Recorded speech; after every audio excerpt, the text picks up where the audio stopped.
That Dude, yeah, they know the name. Stacking up the paper, but having money ain't a thing. Standing on business, burning hotter than a flame. From the block to the ballroom, you gotta stand the rain. B-Eazy Dat Dude, yeah, they know the name. Stacking up the paper, but having money ain't a thing. Standing on business, burning hotter than a flame. From the block to the ballroom, you gotta stand the rain. Big block engine with 26 inches on the chrome I ride. Started at the bottom, soared to the top and still on the ride. Air handshake solid, see the deal airtight. He gave you the blueprint to grind and get your hustle right.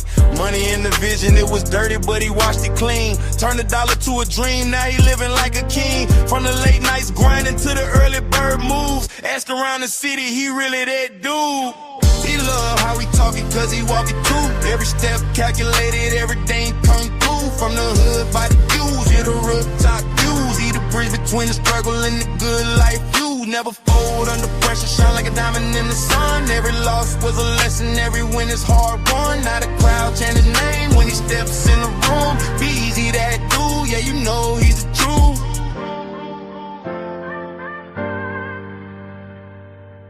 B-Eazy Dat Dude, yeah, they know the name. Stacking up the paper, but having money ain't a thing. Standing on business, burning hotter than a flame. From the block to the ballroom, you gotta stand the rain. B-Eazy Dat Dude, yeah, they know the name. Stacking up the paper, but having money ain't a thing. Standing on business, burning hotter than a flame. From the block to the ballroom, you gotta stand the rain.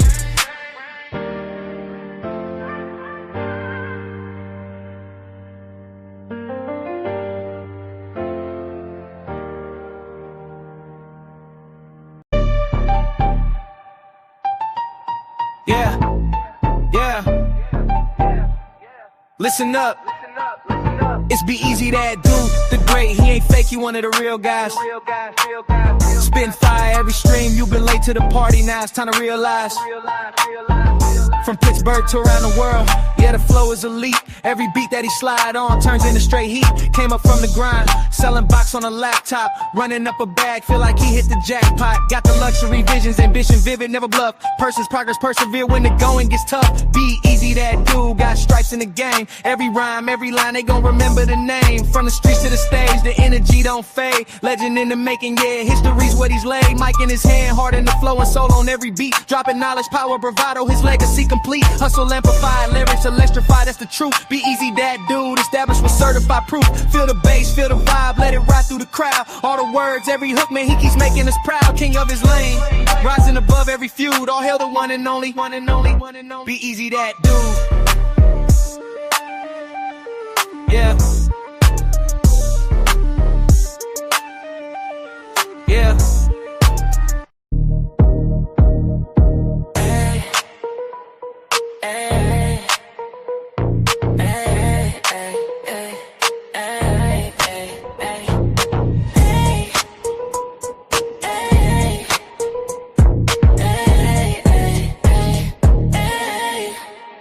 He always do it big, you know who it is. Be-Eazy, Be-Eazy, Be-Eazy Dat Dude. He on his way to the top and he ain't about to stop. You thought he would flop and didn't wanna give him props. The things you dreaming about he already did do. Now it's time to soak a game he about to give you. Like, share, follow, and subscribe. Hit the notification bell to tune in when he goes live. Make a contribution if you feeling the content. Tap into the realness if you tired of the nonsense. I mean, no disrespect, ain't trying to sound rude, but the world already knows that Be-Eazy's that dude.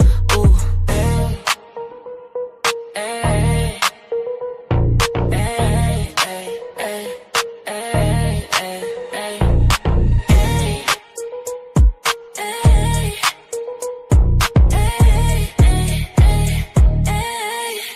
Hey yo, who is that dude? Oh girl, that's just Be-Eazy. Oh boy, that's just Be-Eazy. Well, who is Be-Eazy? Oh, you ain't know, he been a pro for show, all about the dough. He been running up them racks and still trying to get some more. Don't care about the fame, just trying to gain and grow. He really one of them ones, his presence so pivotal. So hell yeah, he that dude, this is unequivocal.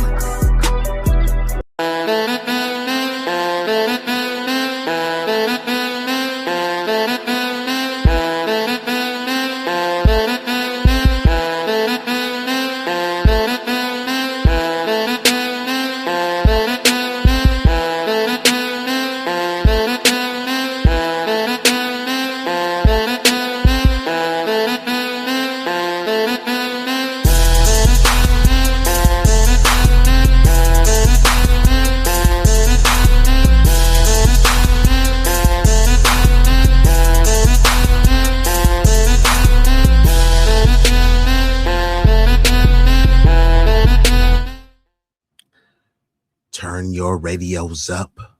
Turn your radios up. Y'all know what this is. Y'all know who this is.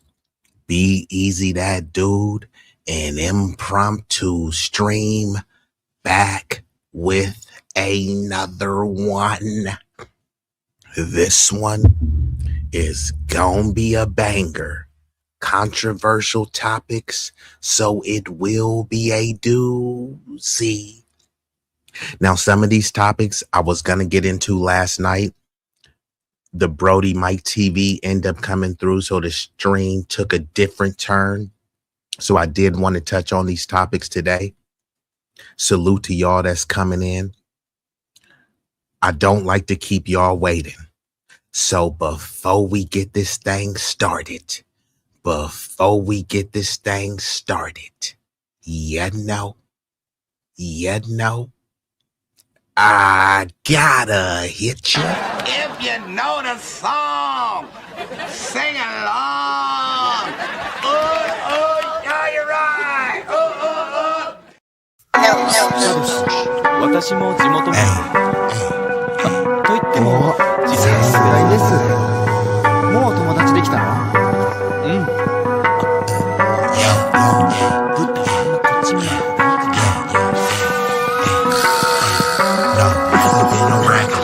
Your competitors, niggas better catch up like 10 steps ahead. Look, this promethazine got me leaning like a cholo in the club. I'm 20 deep, I don't be riding solo. Pull some bad bitches, they vanilla and cocoa. They wanna take some photos when we kick it out in Soho. Chicks are showing tits and popping pussy for my promo. Told them like juvenile, baby, move it for me slow-mo. Then I'm right back to the block, cause I keep getting moto. I be flipping, not shrinking, I don't give a fuck about no ho. This nigga name ain't D-Lo, but pimpin' these bitches and stacking this bread forever be my stilo. This is B-Eazy Dat Dude in the trap making packs move. If I ever go broke, then I'm about to pull a jack move. Since a nigga healthy, I don't even gotta worry. With my bitch from Fiji eating tandoori and chicken curry, that ism is really indie. My pimp game international, I design my own clothes, so I be always looking fashionable. Here's a couple facts about me that y'all didn't know. Some of y'all be getting bread, but I be getting bigger, dawg. I got bigger guns and a whole lot of bad. And we are activated. And of course, I got to give a shout out to the illustrious guests, and we gonna get right into this thing. We've been joined by none other than Chakra King. Also, Tay-Bay. Also, Dr. Soapy. Also, the big block boat rider, Mr. 350 himself in the building. Let's get right into it. This person slid through here. Ryan looks like a suspected troll page. What is this? What is this profile pic? Who is this? Let's get right into it though. So in case y'all didn't know, Kamala Harris, aka Kamami, aka Mrs. Skiwi, aka the Punjabi Tether, right? She's considering running for president again. Now, some people thought that she had some sister girl magic and she was going to conjure up a victory and that they were going to be able to bury us with the Democratic agenda, which is the open border. Just let's go ahead and just replace and displace these niggas so we don't have to even listen to their demands. They'll continuously make demands, but we'll politically neuter them, right? That's what the Democratic strategy was and is. All they're trying to do is pivot, pander a little bit. They're pushing the hey big head politics. That's what the Democrats are doing right now. Ultimately to say, hey, we don't really like you niggas. Our new base is going to be Latino immigrants and trans people, right? And people of the LGBTQIA plus community. That's what the Democrat agenda is. They just want to use Black, specifically foundational Black Americans, to put the final nails in the political coffin. So we're going to react to this video. from the Honorable Tariq Nasheed, and it's titled, "Is Kamala Harris running for president again?" Also, would y'all support her? Did y'all vote for her? Let me know. We're going to get into the video. All right, give me uno momento, and I'm going to play it. All right, look, a lot of stuff we got to talk about, ladies and gentlemen. Are y'all retweeting? Did y'all retweet? Let's get these numbers up, ladies and gentlemen.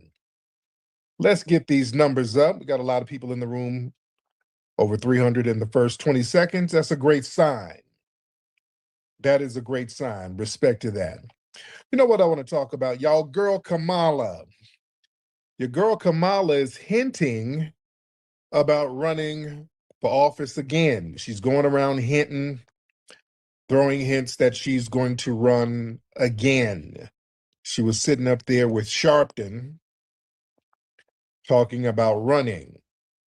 So this is going to be very interesting. Do y'all think it's a good idea for Kamala to run? I don't think it's a good idea, but the Democrats, what other choice do they have? I don't think it's a good idea for a few reasons. She's already showed her ceiling. Her ceiling is low. She had a shot at the top ticket back in 2020. She didn't really make it to the first primary. She dropped out before a single vote was cast. So that wasn't an accident. That's just the public speaking, you know? You couldn't really build organic support then. What do you think happened now? And just to be clear, fair use, fair use. I will have to pause the video, fast forward it, rewind it, give my commentary so I don't get a copyright strike and I make the video transformative. If you want to watch it uninterrupted, just go to Tariq Radio's page. And this is the point that many people have been making. She had her time to shine, right? When she was in her prime, maybe she's a bit past it. And I know this is one of the reasons that got Don Lemon canned, but I'm talking about at the height of her, you know, political prime. Did she peak? Fair questions to ask, because in 2020, she wasn't even going to win California, her home state.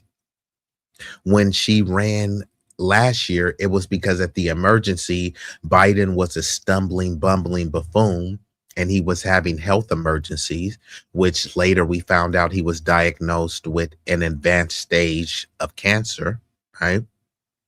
So she was kind of thrown into the fire, and they rallied the troops behind her because they can try to say she's a POC and she's a blackity black woman who cooks collard greens in the tub.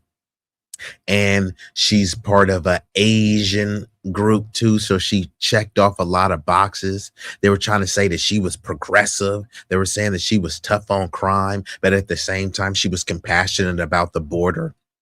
So they checked her off all of these boxes, all of these diversity boxes, all of these identity politic boxes.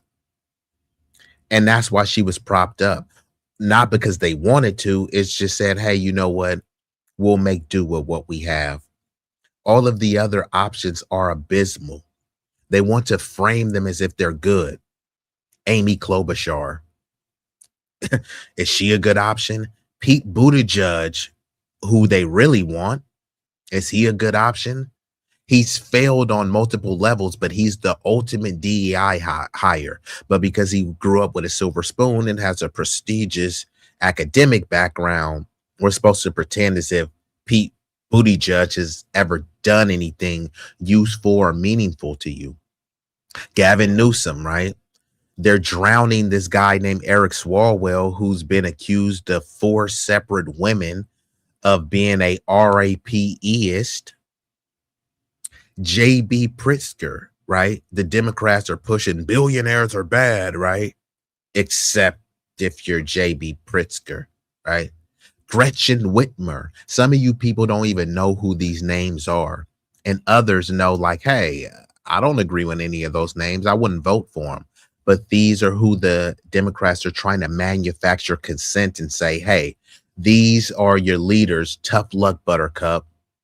These are the options you got. You got to choose out of the options we give you, right? Wes Moore, right? Who is a Caribbean tether, right? These are all of the names. All of these are going to be part of the feckless, do nothing Democrats. Now, they will do something, but it will be for dreamers, non-citizens, and trans people. Let's get back into it. So she was installed in the White House. Understand that. That's not the same as being supported. Kamala Harris didn't really rise because people rallied behind her. She was selected. That's the difference. And when your power comes from political placement instead of grassroots momentum, it shows. So there's a lack of authenticity there. Even when she was vice president, that didn't really raise a lot of confidence in people. It raised questions. You know, usually the VIP position, that's where you build your presidential resume. But for Kamala, it was the opposite. She made these awkward ass public appearances, unclear policy leadership. People still, you don't know what the hell that woman stands for now. That woman has been running around for years. You can't tell nobody what that woman stands for. She just be running around babbling.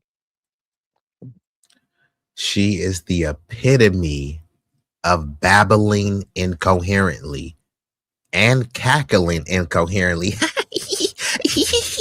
Like every time you see Kamala or Kamami, she's always giggling and she's talking about joy. I get it. I love to laugh. I love comedy movies. They don't make them like they used to. They definitely don't make stand-up comedians like they used to. So I get it. But Kamala, what do you know her for saying that is profound? What do you know her for besides babbling incoherently and cackling incessantly? Don't worry, I'll wait. And then putting on some fake Southern accent. You better thank a union member when she gets around Black people. Then she gets around Latinos. Oh, my míos, my tíos. Buenos dias, my amigos, my hermano. Like, come on. Cut it out, Kamami. Cut it out. Babbling, cackling, giggling. You don't know what she stands for. And the truth be told, man, Kamala Harris, she struggles to connect with voters in a real way.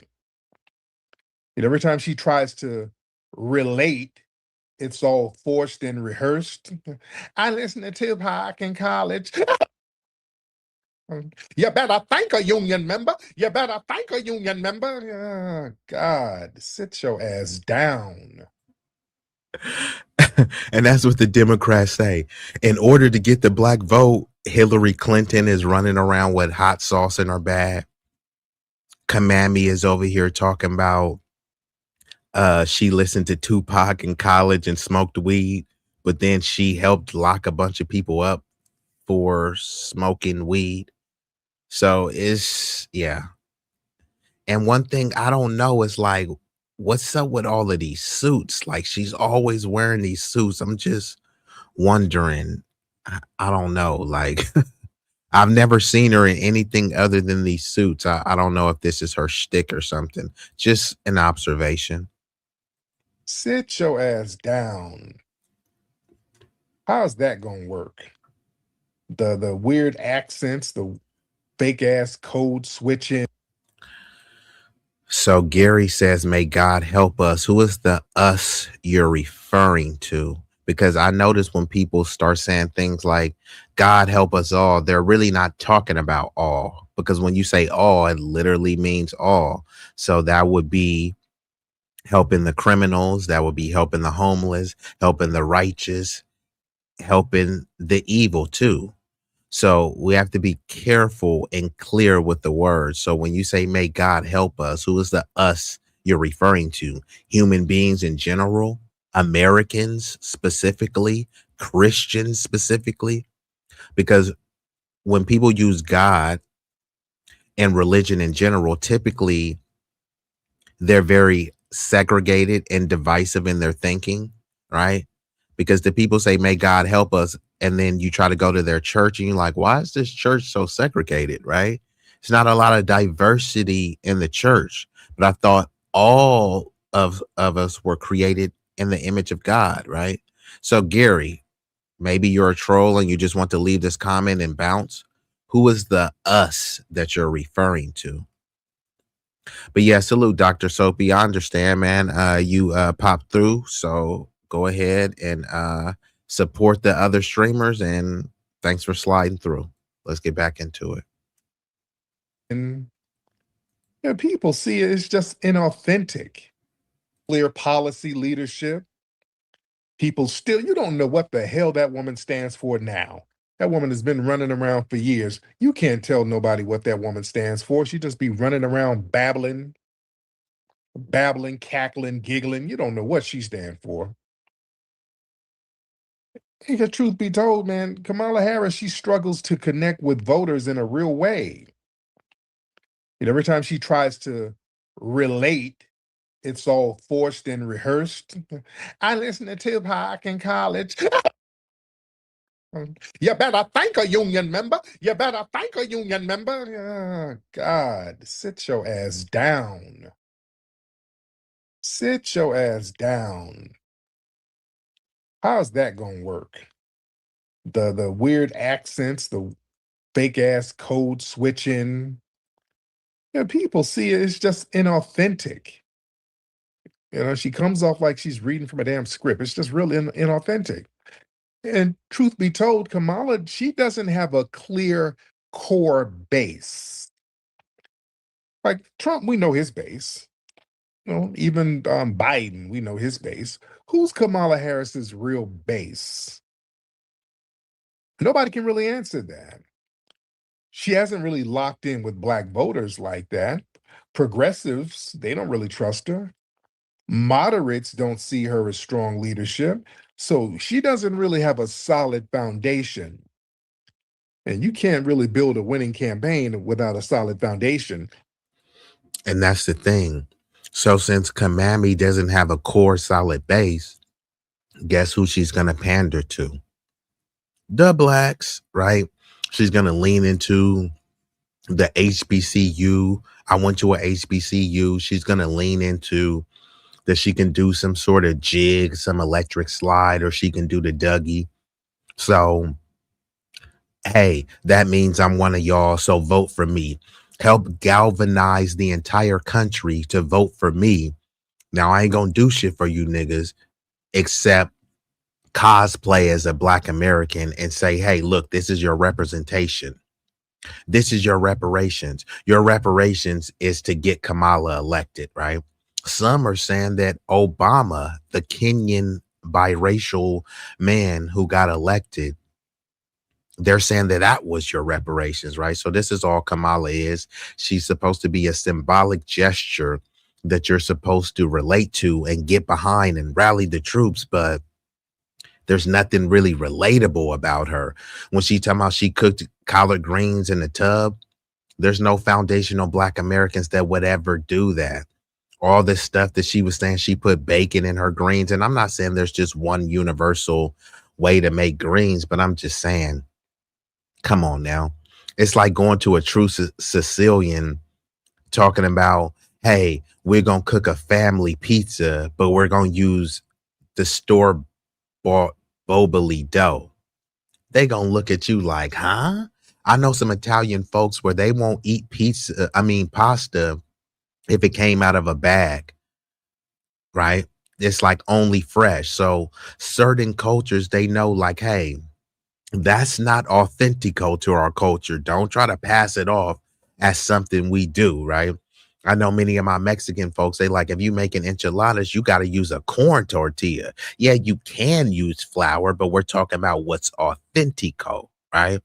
So all of this stuff that she was trying to pretend as if she was foundational Black American, people was like, nah, that ain't really part of our culture. Now, she doesn't need to be demeaned and denigrated for that. However, if you are misrepresenting the entire lineage, we have a civic duty to call it out. No other group would just let people misrepresent them, cosplay, and then just let it go unchecked. So yeah, it's a lot of stuff that she was saying that just really didn't add up. Now, it's not a big deal. I'm not saying when somebody went to vote, they were thinking about what she said about the Greens. Well, what I'm saying is if something about Greens is so trivial, right, that you would misrepresent, lie, exaggerate, overstate, what else will she lie about? What else will she exaggerate or pander towards, you know? But let's get back into it. Like nobody really cared about the story until she volunteered extra information. So she put it out there for scrutiny. Ethnically, she's all over the place. She ain't got no base. Who's Kamala Harris's real base? Nobody can really answer that. She hasn't really locked in with black voters. And salute to the illustrious guest who came through. Last call, Mr. Midnight Soul himself. And we got sunlight from the Sunshine State, shining brighter than a diamond. The Florida fam in the building. Salute y'all for coming through. Like that. Progressives, they don't really trust her.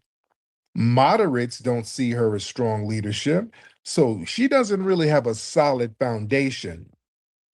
And you can't really build a winning campaign without a solid foundation.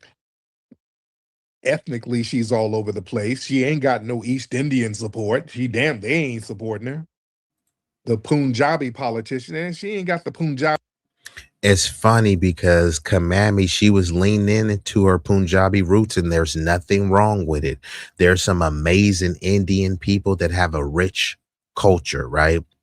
But the thing is, Kamami was running around talking about how Asian she is, yet when she's trying to pander, she's not, well, she doesn't really pander towards Asians. She just helps pass legislation for them. She panders towards us and then say, we can't help you niggas because we got to help non-citizens. But where are the Punjabis crashing out for Kamala? Vivek Ramaswamy and Nikki Haley should be her main supporters. Instead, she's looking for people like us to crash out for her. Where is Dinesh D'Souza and the likes of those dweebs to be crashing out for Kamala Harris? No, they want the ski-wee HBCU blacks to go ahead and help her rise to prominence only so she can give us the Heisman stiff arm and say, hey, I'm going home to my white zaddy and you niggas could kiss my ass because I told you I'm not going to do something that only benefits black people. And people try to explain, right? Oh, no. What she meant was they do legislation that only benefits immigrants. They pass legislation that only benefits Jewish people. They pass legislation that only benefits LGBT people. But when it comes to foundational black Americans, no, we can't do it. That's divisive. Giving millions and sometimes billions of dollars to foreign nations, that's not divisive. And even if it is divisive, you'll make noise about it. You'll make a tweet, but you won't really push your local politicians about it. Let them say anything that they're going to do for black people, which they've never done anything exclusively for black people. And when they even try to promote it, you got people like Ed Blum to run around. It's unconstitutional. White men are being attacked. Okay, bro. How many hundreds of years of a head start did your lineage have again? Remind me. But let's get back into the video. And we're discussing, is Kamala running for president 2028? What y'all think? Did y'all vote for her this time around? Would y'all vote for her? Because all the Democrats seem to be pushing is orange man bad. Trump is bad, you hear? He gonna put y'all back in chains. Okay. So what are y'all gonna offer me to vote? Well, we're not giving you niggas anything. Just vote for us. Because the orange man is bad. The orange man is bad, I tell you. Right. Let's get back into it. Vote. She don't nothing.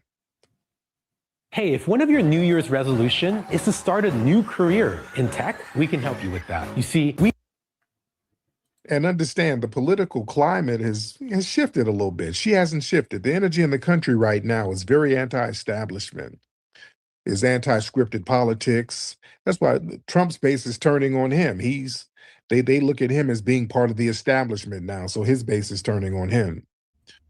So people, they want Trump's MAGA morons, they are having meltdowns, but you know what?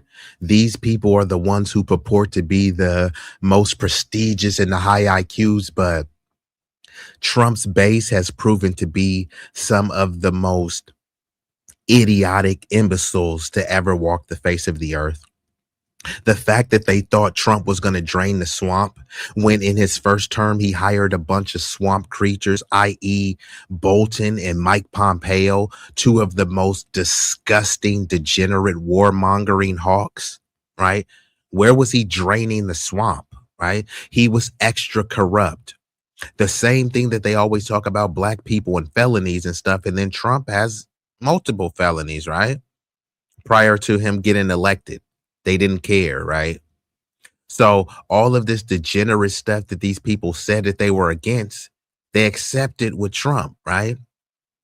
If a black dude talks about grabbing a white chick by the pussy, he's a predator and he needs to be locked up. If Trump, a old white dude, is talking about grabbing young white girls by the pussy, then it's like, well, you know, boys will be boys. But he's not a boy, though. And he wasn't a boy when he said that. So they try to pretend as if they're conservative and we believe in Christian values. Show me the scripture that talks about grabbing women by the vagina. Verse, right? Chapter and verse, please. So what are they trying to conserve? They say we're conservative. That's why we voted for Trump. Okay, you voted for Trump to bend over and spread cheeks for Bibi Netanyahu. What is conservative about that? They did a slaughter of a little girls' school in Iran. Over 100+ little girls slaughtered. What is conservative about that? And these MAGA morons, we thought Trump he was against the establishment. He's a swamp creature. He's always been part of the establishment, his first term and his second term. So the fact that these morons even thought that Trump was some sort of populist or some avenger to make America great again, which he stole from Reagan and Reagan got from someone else, right? Is this the best the high IQs have to offer? bold, clear positions right now. The people are tired of the bullshit. Kamala Harris represents the opposite of bullshit. Well, the opposite of real shit. She's too cautious, too vague. She tries to be overly polished, and that ain't winning elections no more. And sometimes, the smartest move is to know when not to run. She should build up her brand outside of trying to run. Her having another failed presidential attempt, that doesn't just end the campaign. That can permanently define her legacy. So she probably just need to sit her ass down, but here's the problem. The damn DNC ain't got nobody else. That's why when we keep asking the DNC, who's going to run, who y'all got for 2028, they don't really have anybody. They were going to try Gavin Newsom, but nah. The names I told you, these are the names they're floating out. Some dude named Shapiro, I believe he's somewhere in Pennsylvania. And I believe he's a Jewish dude. So, they say that there's been a rise in anti-Semitism. And if it has been a rise in anti-Semitism, what racial demographic has been perpetuating it? They want to try to, it was Kanye. No, Kanye bent the knee to the rabbis and he has bipolar outbursts. So when they were marching in the street with tiki torches saying, Jews will not replace us, Jews will not replace us, what racial demographic was that? Nick Fuentes, right? Nick the Prick, right? The one who they call a vile anti-Semite. What racial demographic is he from? So the Shapiro dude, they would love for him to run and try to push some identity politics like, hey, he's Jewish, so he knows the struggle of minorities and marginalized groups, so vote for him based on that. But then there's going to be a lot of like heritage and MAGA bigots. There's like, no, it's the Jews. We're not voting for them. So that those sentiments will creep in. He could still be a nominee. I don't think he would win, but it's possible. Gretchen Whitmer, does she really have a chance? Amy Klobuchar, does she really have a chance? Is Elizabeth Warren going to peek her face back in? Here's another name, Ro Khanna, right? So Ro Khanna has been doing his media tour, so he's going to try to throw his hat in the race. It's funny because they'll say, hey, Trump is making the country more racist. It's like, no, either the country is racist and it's just coming out. It's not Trump making anyone racist, right? But if you believe that the country is so racist, why do you think they would vote for somebody like Ro Khanna? And then they try to say, oh, well, they voted for Obama. Yeah, Obama is half white. And not only that, he's not foundational Black American. He's a Kenyan who was raised by mostly whites. So they knew he was a safe Negro, you know what I mean? Or a safe biracial person, right? And he made it clear, I'm not the president of Black America. I'm the president of all America. So that's basically when someone says Black Lives Matter, he pivots to all lives matter. That's the type of president Obama was. So they put him up as a figurehead, and people like Ro Khanna is like, hey, well, you know, if they elected Obama, maybe they'll elect me. Like Ro Khanna, maybe try again in 5 years, but you don't have a shot. J.B. Pritzker, a fat, pudgy, donut shoveling billionaire, right? What does anyone believe that he's some just benevolent, righteous billionaire?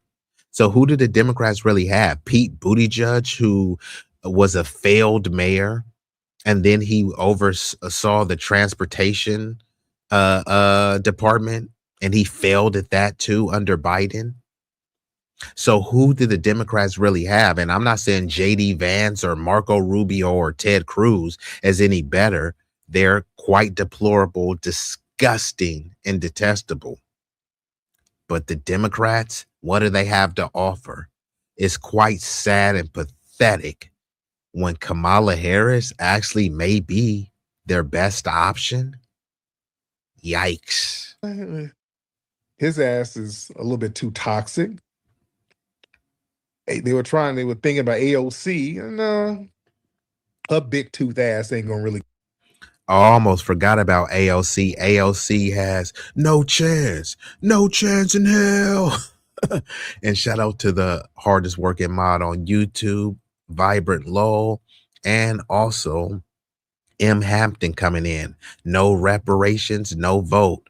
We ain't on no Dem or Republican plantation. I respect that. Stand on lineage business. It's funny that when we were saying this around election time, they were calling us Russian bots and saying, ain't no real Black people trying to fight for reparations, right? And now Kamami is going around on a tour, which I'll address in a little bit, with Al Sharpton, the resident Fed, talking about people need to fight and demand something for their vote. But that's what we were trying to do. And y'all was just saying vote blue no matter who. Shut up, nigger. You don't need to get anything for your vote because Orange Man is bad. Vote blue no matter who. That's what the type of time they was on. Those days is over. Now there still is the brain dead, buck broken, boule bozos and bimbos that are still trying to mislead the community. But it's up to the new Black media, the new generation going forward to say, no, this is unacceptable, right? And we are the kings and queens of crash out. So if we can't all be equally comfortable, then we'll all be equally uncomfortable. Let's get back into it. Get that much support. So they don't really have anybody. So truth be told, for the Democrats, for the DNC, Kamala pretty much is their best bet. And that's sad. That's sad as hell if that's your best bet. So yeah, the DNC, I guess they're trying to play it safe. The DNC, they're not a risk-taking organization. They like controlled, predictable candidates, and Kamala is safe for them. They know she ain't gonna go rogue. They know she's not gonna disrupt the machine. So they'd rather run somebody who they can manage rather than somebody who might energize the people and challenge institutional power. And Kamala, she's already been pre-cleared by the system. You know, Kamala's already been vetted, tested, and approved by donors and the media and the party insiders. So that matters to them more than public enthusiasm. In their eyes, you know, they know her. There's not going to be no surprises. She's non-FBA, so they know she ain't going to be stumping for the community. This is why I say they don't like to run FBA politicians, because instinctively some FBA politicians will go rogue.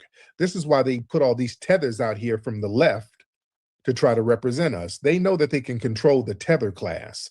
FBA politicians, because of the ancestral lineage, they can go rogue at any moment. This is why, like I used to talk about back in the 70s, they had all of these Black mayors and politicians who would actually stump for the Black community.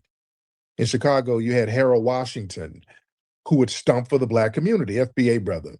Detroit had the infamous Coleman Young. Coleman Young was a gangster with his. He would call out institutional racism and try to do things for the community. Mayor Jackson out in Atlanta.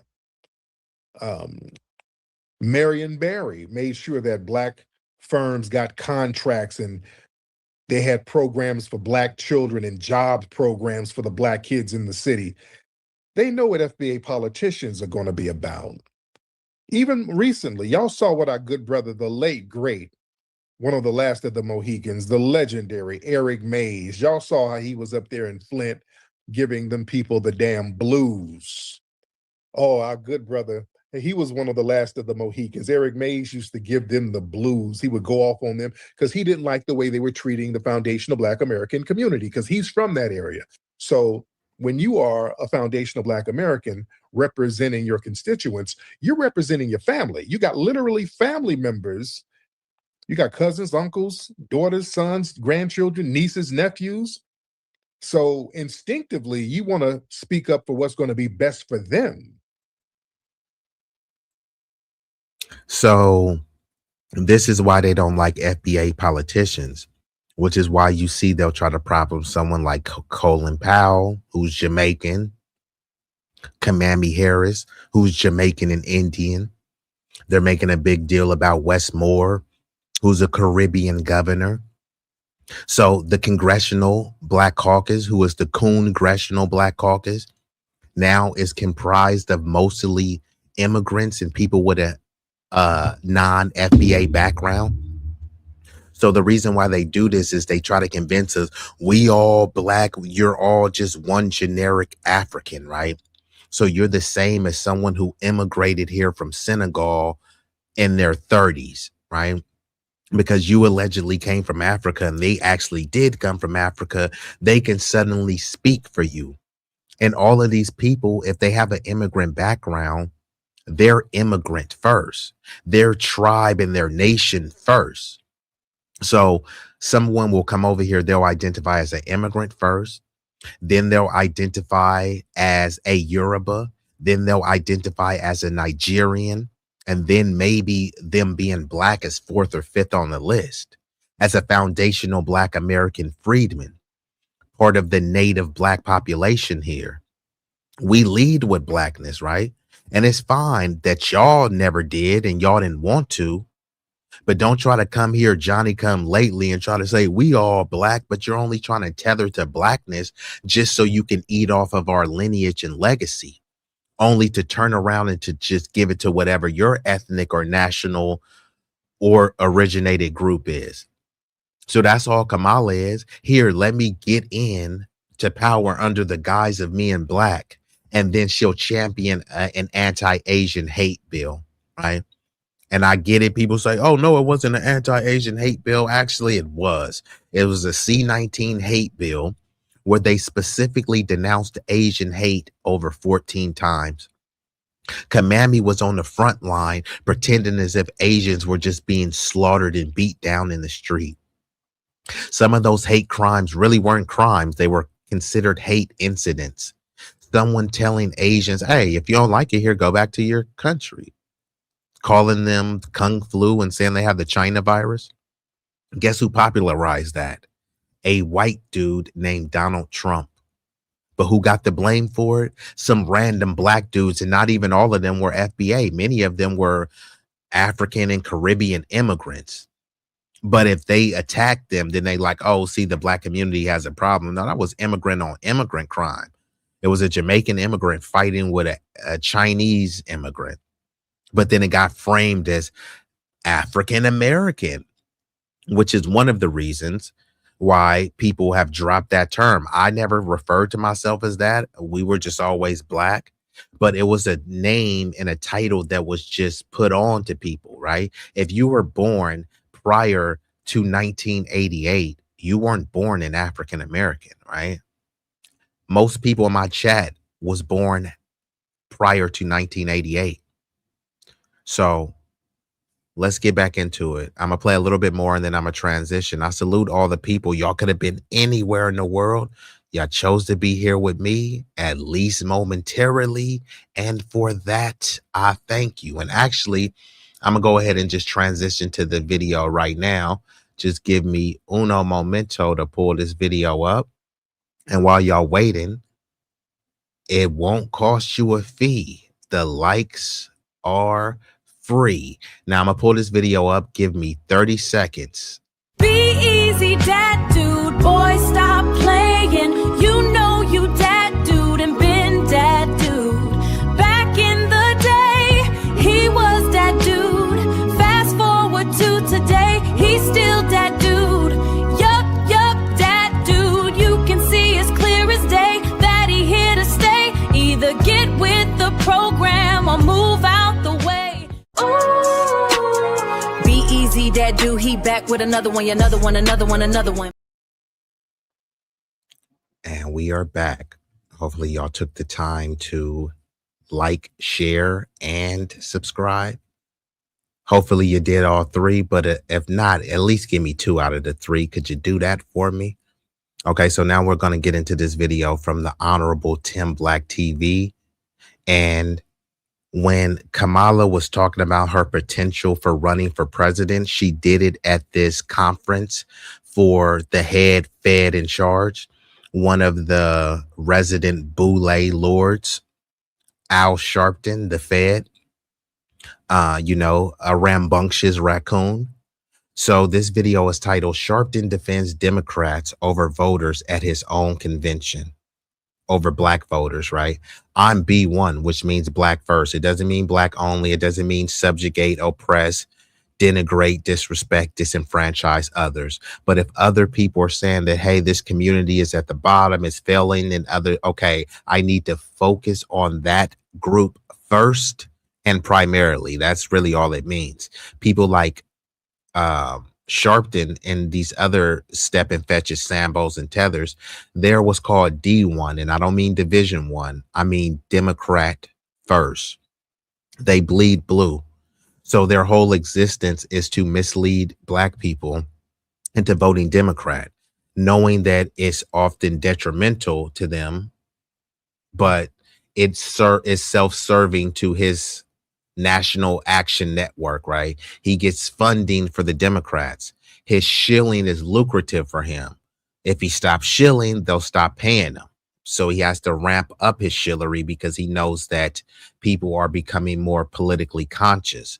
So, his whole thing is to kind of lull you to sleep, and, your ancestors fought for the right for you to be a Democrat. But did they? No, they didn't. Most of your ancestors were Republicans, right? But I say don't shill or cape for either party. You should be independent, and you let the parties say what they're going to do to you. If they don't care about your vote, then yeah, you need to check out of the political process like they've checked out on you, right?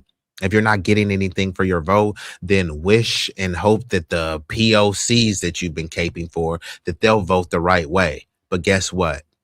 They're going to vote for their interests, because groups don't have allies. They have interests, and your interests often don't align with theirs. So if your interests don't align with theirs, then why are you trying to pretend as if you're building some coalition with them? You're building a coalition for them to replace and displace you at your expense. And they're not going to look back and say, hey, the those blacks really fought for us, they're going to look back and say those blacks are really stupid because we wouldn't have fought for them like they fought for us. You can pretend and think that it's exaggerated, but all I have to do is ask a few questions. Who is the Asian version of Martin Luther King, Fred Hampton, Malcolm X? Who is the white version of Fred Hampton? Who is the Mexican or Hispanic version? You should be able to just throw the names out easily, right? Who is the white Fannie Lou Hamer? Who is the Asian Fannie Lou Hamer, right? I asked a person, what were Mexicans fighting for? And he told me, oh, well, you know, Mexicans, they were fighting for Chicano rights. I'm not Chicano. Are you Chicano? Foundational Black Americans were fighting for civil rights, which means rights for everyone, which means universal policy, which means all lives matter. That's what they were fighting for. Chicanos were fighting for Chicano rights and still benefiting from civil rights. Yeah, we'll dip in onto the civil rights, but hey, we're Chicanos. We're not like them. So we have to fight for our specific ethnic group. And I'm not saying there's anything wrong with that. But why are you pretending as if any of these groups were ever fighting for us? They use us as a political doormat and say, hey, we're your friends, right? We really love you guys. But they step in dog poo. They have their own doormat. Oh, no, go wipe it over on the black doormat, right? We can just dump our trash filth over there, you know, and we can keep our hands clean, keep our doormat clean, you know, let the blacks deal with it. And then they'll talk about it's so sad what they're going through, right? But you're complicit in the abuse. You're complicit in the oppression because it's self-serving for these groups, right? They don't want a competent Black labor force, legal class, or industrial class competing with them. So they'd rather aid in the disenfranchisement and say, hey, they're just like that, right? It's culture. I'll say, fine, right? You want to point to these instances, some fight videos and say that this is our culture. But then when I point to these illicit massage parlors, how is that not your culture? All of these human trafficking and forced labor, sweatshops. I mean, is that a positive for your culture? They have street shit slinging festivals in parts of India. I mean, that's part of your culture, right? Mexican cartels where they're chopping people's heads and fingers off. Whose culture is that? You've never heard of a Black American necktie. You have heard of a Colombian necktie where someone slits the throat and pulls a tongue through. Whose culture is that? Let's get into it, though. Speak for the Democratic Party. This clip will tell you everything you need to know. Check it out. Tell us your name and briefly, what's on your mind? Let me hold it. Hey, yo, as I look around this room, if you're 35 years old or younger, raise your hand. 4 people. So here's the thing. Y'all in trouble. Yesterday, you had Al Green up here talking about. And salute to the chat. It looks like Big Rig is still in here. So I appreciate y'all. You know, I know these ain't the sexy topics. I know people want to hear. You want to see some chicks come up here, some OnlyFans models, and I call them a bunch of bitches and say that, you know, you're destined to be a baby mama. Or I'll talk about black on black crime and say the black community ain't shit. You're low IQ, savage, thuggish, sub-Saharan monkeys. I know I will probably have 10,000 subs, probably like 400 live viewers, but this ain't that type of party. This will have some replay value and you will become enlightened. You may not be entertained because, you know, it's not the rah-rah, debaucherous, degenerate stuff, but hey, you will be enlightened, right? So take solace with that. So this user says, when Indians finally realized that it's only one bird and it was never designed to do what they purported it, as long as we do this, they always win. Now, I'm not sure what you're referring to exactly, but hey, thanks for your viewership. And Luchat says they know Kamala can be bought. Correct. She's a safe establishment tool, right? They don't want to go with the wild card that they have to speculate about. So whether it be Kamala, Pete Buttigieg, Pritzker, Amy Klobuchar, all of these are people who can be easily controlled, and they are bots and puppets for the DNC. So Big Rig is still rocking out. I appreciate you. And Beth, salute to Beth, says she can't win. She's never been elected to office. She got jobs through the back door. This is the accusation that some say she spread eagle, bust that ooey gooey thing wide open, and may have slept and sledded her way to the top, allegedly, reportedly, and rumored to be. Not saying that's what happened, saying those are the rumors. And Sunlight says not hardly equal to ours. None of it ever is. There's no comparison at all. But this gentleman is over here. He's calling out the Democrats and saying, like, basically all the people in here are old. And like Jason Black says, you gotta watch out for them old niggas, right? And niggettes as well, because they're so comfortable that all the Democrats have to do is dangle, hey, we're going to give y'all some diabetes medicine. We're going to do a fish fry. And many of them say, hey, look, we ain't getting dog sick on us no more. Places don't put no niggers allowed in the doors. You know, the schools are not segregated, so people are just comfortable and content. And they also went through an era where the government was actually doing something for them. People were getting houses. There were some houses that people bought for like $15K, $20K. An expensive house was like $80K. Those same houses now are going for $750 to $1.5 million.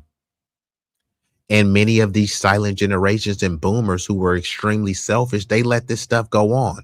You know why? Because they were out there cutting up, getting high, and they were like, finally, you know, some Becky's was like, I can suck Tyrone off. Well, you know, without, you know, the police attacking me.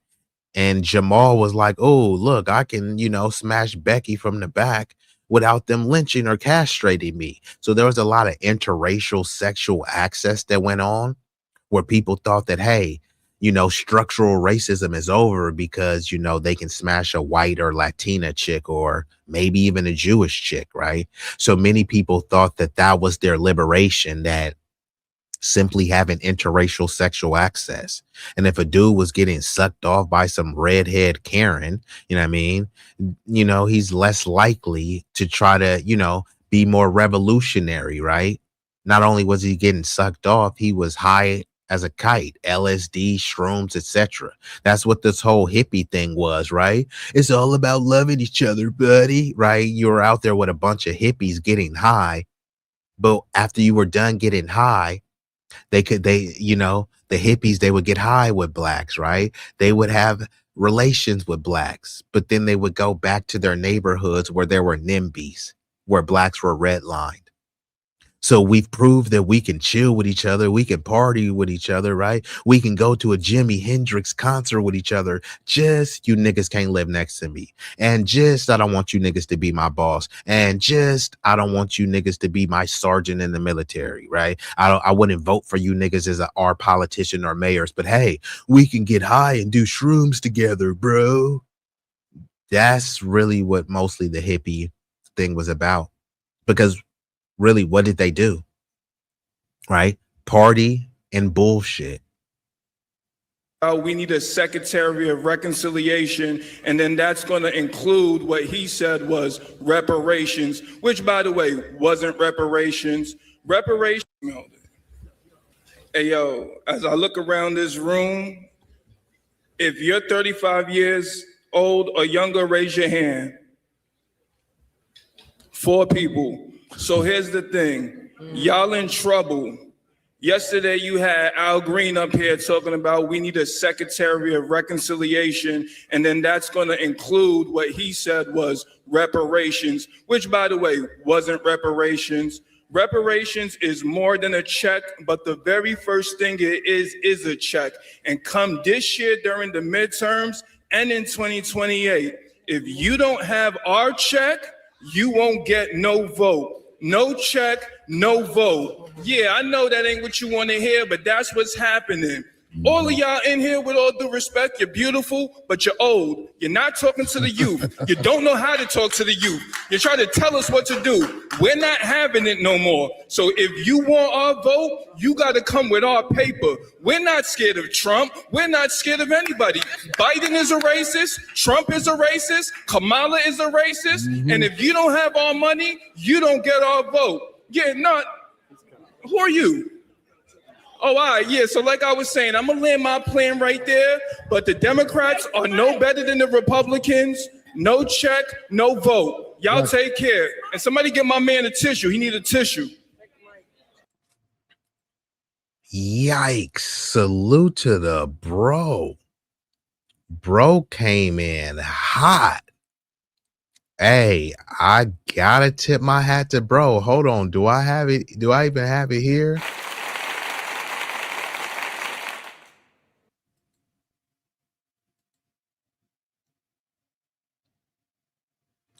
That was impressive, and I gotta hit him.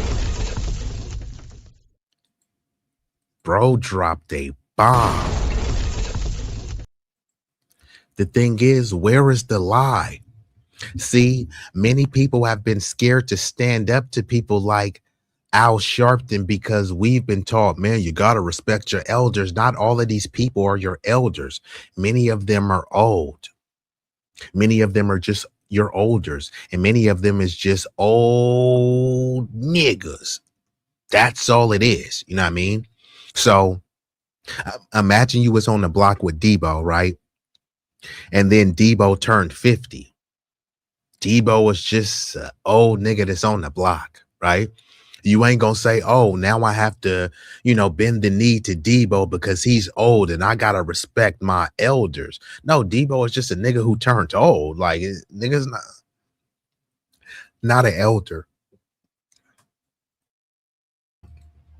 Excuse me, bro. I had to cough, but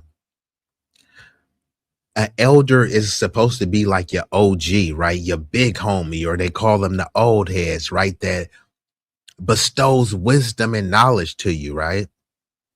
What knowledge are these people conveying and bestowing to you? Nothing. All they're saying is vote, vote, vote, vote, vote, vote, vote, vote, vote, vote, vote, vote, vote.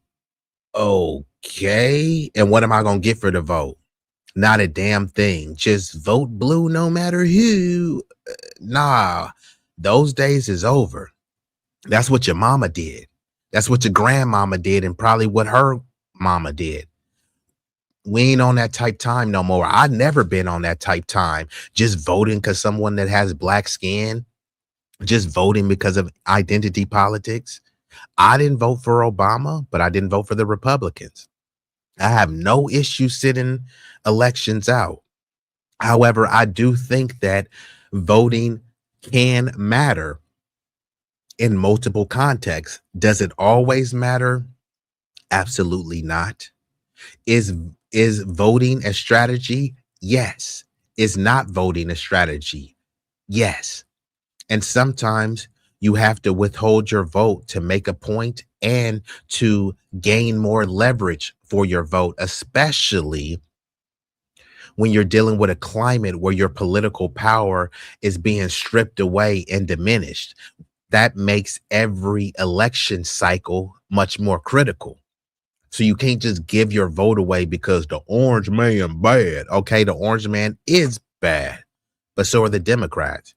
If the orange man is bad and the Democrats are worse, and you're telling me to vote for the lesser of two evils, the lesser of two evils would be Trump.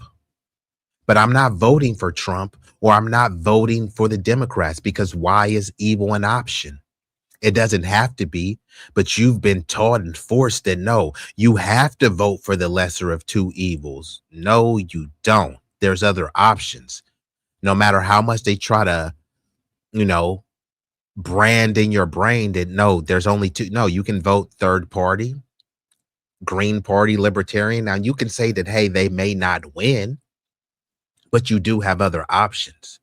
You can write in other candidates. hey, it may not be a serious thing, but as your constitutional right, you could do that. So don't pretend and say that you have to vote out those two options.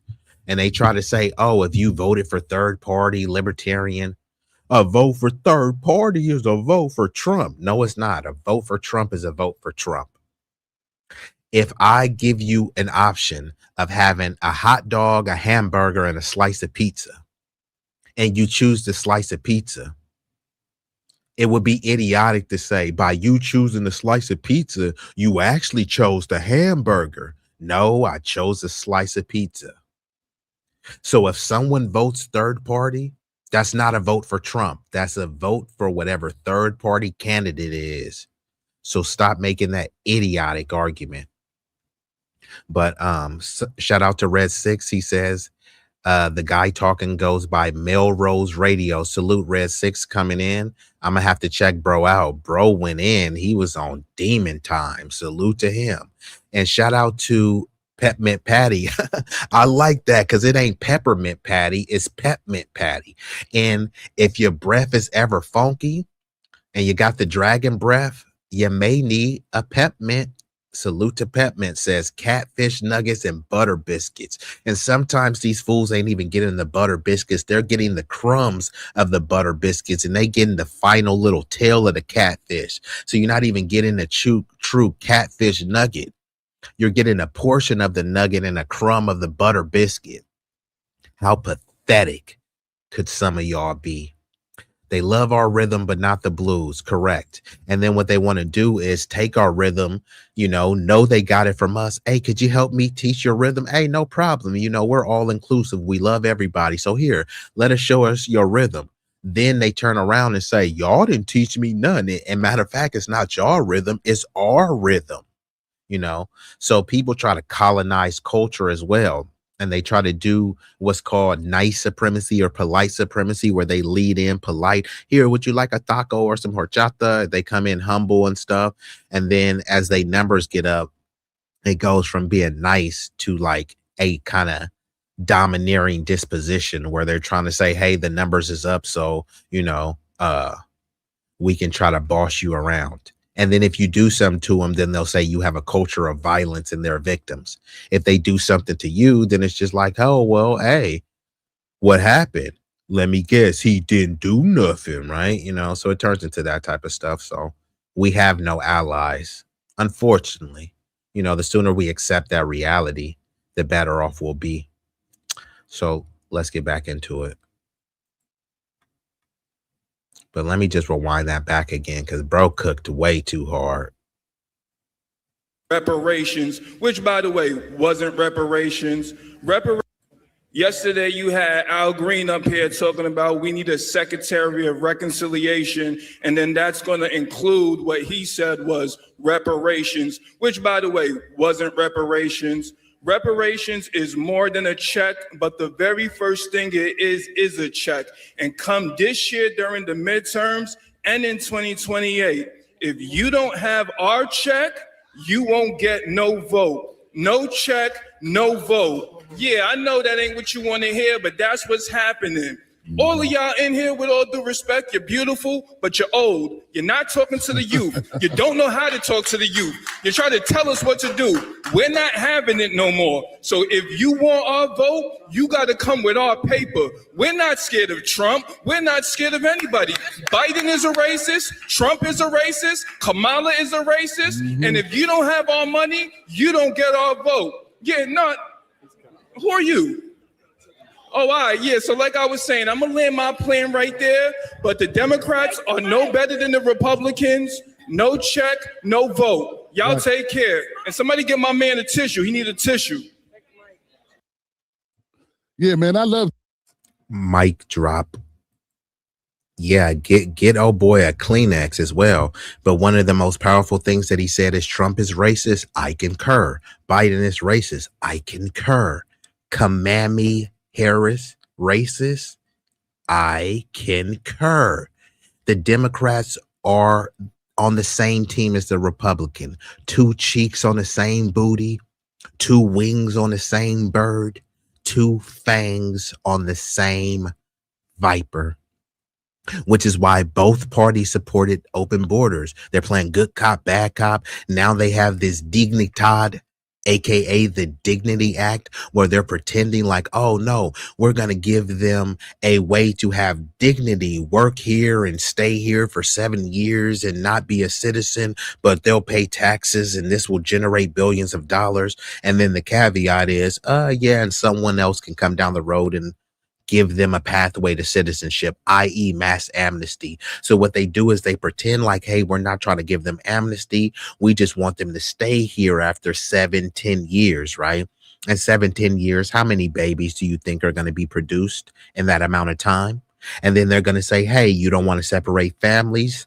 So all of these things are to pull on your heartstrings to mitigate the deportations. And then once people have been here 7-10 years, it's easier to make the case. Hey, look, they've been here and they didn't cause too much trouble. And look, who's going to pick the fruit? But it's like most of them aren't picking fruit. And the so-called they're doing the jobs that no one wants to do is just a flat out lie. Many of the jobs, if I list them off, people will be like, I do that. Would you work at fast food where you get free food and all you got to do is just stand in the back and flip some burgers? No one will do that. No one will work construction. No one will do landscaping. No one will drive trucks, right? So we have to just quit pretending with all of these lies, right? Both parties support this. Both parties support the political erasure and displacement of foundational Black Americans, right? What are the Dems doing to stop it? Nothing. They talk more about non-citizens in trans bathrooms. They'll say that the Black people are the backbone of the party, but they're only saying that because we're the culture and the pulse that helps unify and galvanize the country, polarized to be good or bad. And they use that energy to just help push an agenda for someone else, right? Which is why they keep talking about ICE and, this is like, the SAVE Act is like a new Jim Crow, right? All of this other stuff. They're like slave catchers, framing these immigrants who came here voluntarily as slaves. How are they slave catchers when they said, here, we'll offer you some money to go back? Some people got as much as $5,000. And at the minimum, people were getting $1,000 to go back. $1,000 that goes much further in their homeland due to the exchange rate, right? That's not pulling yourself up by your bootstrap. You came in here illegally, but in order for us to have you come in the right way, we're going to send you back. We're going to give you some pocket change, and then you're still eligible to come in the right way. That doesn't sound like slavery. Who is being whipped? Who is being lynched? Who is being castrated? Who is being branded as a chattel property, right? So it's disgusting and disrespectful to try to keep comparing ICE to the Nazis and Gestapo. And even if you do compare ICE and say that they're the Gestapo, okay, who helped influence and train the Gestapo? That would be Americans. There was an American Nazi party, and many Americans were, kind of idolizing and adoring Adolf. Is well documented. Look it up. This, fam. I'm gonna be honest, man, straight up. I love it because the brother's speaking with fire and intensity, and he's speaking for the people.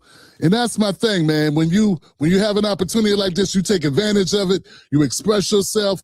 That's what the microphone is for. If you don't want people to express themselves and be honest about where they're coming from, about what the people want, then why you have microphones? Only to give to us. And Pepman says that needs to happen more, us pulling up to these meetings. And that's the thing. People just got to, less babbling, more building. You know what I mean? Less talk, be about that action. You feel me? I always tell people, right? Each can teach 10. If you pull up anywhere with 10 people who are formidable, I mean, you have a elite faction, right? Of course, you want everyone that's on the same page and people who are willing to make each other better, right? So imagine Leonidas, right? Leonidas is with 300, right? But if he just said, all right, the rest of y'all stay here, I'm gonna just have 10 of y'all pull. You think 10 Spartans couldn't do some damage, right? You think 10 Acadians couldn't do some damage, right? So 10 of us can do a lot of damage. And by damage, I don't even mean physical destruction, but I do mean intellectual obliteration, spiritual admonishment, right? Because they're trying to play in our faces, but if you're not in their face, they're still playing behind your back. So you need to pull up. So yeah, you're in my face and you're attempting to play in my face, but it ain't going down. The only way for you to stand on business is to pull up to business, to pull up to these institutions, these conventions, and stand on it there. Many times people wait. They are more reactive than proactive. So you don't have to pull up to everyone. There's going to be some in Florida, some in Ohio that you can't pull up to, but you should have a cross-country network so it can say, hey, look, the DNC is in your homeland. I can't pull up, but you can pull up. Oh, they in Cali. Ain't you in the Bay Area? Here's their address. All you got to do is pull up, right? Make yourself useful. If you ain't going to pull up, spread the information to someone. It's free for you to spread the information. It's free for you to share it on your timeline. But the thing is, you don't want to seem woke and called pro-black or hotep or something. So you're afraid to even stand on business and share something. Then a lot of you guys are in interracial relationships, which, hey, there's nothing wrong with. But you're so fixated on trying to ensure that your non-black spouse is not offended by your perceived black radicalism that you refuse to share or speak on issues that affect you. And then these be the same niggas that hop on and be like, the black community need to do this. The black community need to do that. Nigga, you haven't done that. You haven't picked up trash. You haven't done a book drive. You haven't done a backpack drive. You haven't donated any money to any meaningful organization. You haven't started a nonprofit. You didn't mentor any kids. You didn't coach any kids. You didn't do a clothing drive. You didn't do a First Friday where you're giving food away free. You didn't do any turkey drives. I can go on and on, but this is just stuff off the top of my head that you don't need a NGO or government backing to do. You can just gather people in your community to do. Did you try a rideshare program that helps the kids get to school and pick them up after school? Did you try to do an after school program? Are you working with daycares? Have you started a daycare so you can lower the costs? Have you did any of that? Are you training these kids to do any skills? How to fix their bike, how to do mechanic work, how to mow lawns? Are you training them to do any of this stuff? Or are you waiting for someone else to do it? And if you haven't done any of that, then just shut up and sit down. I'm not talking about you specifically, Pepin. I'm just talking about in general, because a lot of people like to make these arguments about what people ain't doing. Imagine you on a basketball team and it's like, man, we ain't making no 3-pointers. Like, bro, did you even attempt a 3-pointer? And have you made one? So don't focus on what other people aren't doing. Have you made a 3-pointer? Let's start with you making a 3-pointer first, right? But that's what people like to do. Talk about what others in the community are not doing, but just turn that mirror on yourself and tell me what you're doing. American Nazi Party, that's hilarious. What's with these false history channels? So this person must be a troll. I usually don't even want to entertain this stuff. Someone with a name like La Pow Pow, you know, clearly, you know, you are a moist, moronic maniac if you don't know about the American Nazi Party, and that's okay. You probably weren't taught this in school, but don't bring your low IQ lunatic loser comments over here if you're not formidable to challenge me intellectually. Also, why are you laughing like a little giddy little hoe? What's funny? Let's get back into it. Select few only to hear what you want to hear. Now the man, Melrose, put it down. He said what the young people are thinking, and quiet as it's kept, Melrose. Some of us older and not so older are also feeling the same way. We've been feeling the same way for a long time. Now, right here, we're going to listen to Al Sharpton's response. Check this out. Let me say, in terms of our report for the year, and then we're going to go on with the program. Our young people are rehearsing, getting ready for this afternoon is our youth day. I heard somebody talk about young people that tell them to just stay around. They're going to see two people, two afternoon, all of the youth in there. And I don't know, but you get provocateurs because anybody. Nigga, just get to the point, bruh. See, man, this that just straight bobblehead babbling, nigga. Just get to the point, bruh. That is talking to somebody younger than them holding the mic, then you know that they paid agents. And if you're in the room, if you don't like me saying that, I'll say it again. This is like the pot calling the kettle black, nigga. You were literally a paid agent. You know what, bruh? I wasn't even expecting it, but hey, Al Sharpton. What? Hope, please. Nigga, please. Hope. Nigga, what? Nigga. Nigga, please. Nigga, please. What? And you know what, nigga? You acting like a little bitch right now. You acting like a little bitch right now, nigga.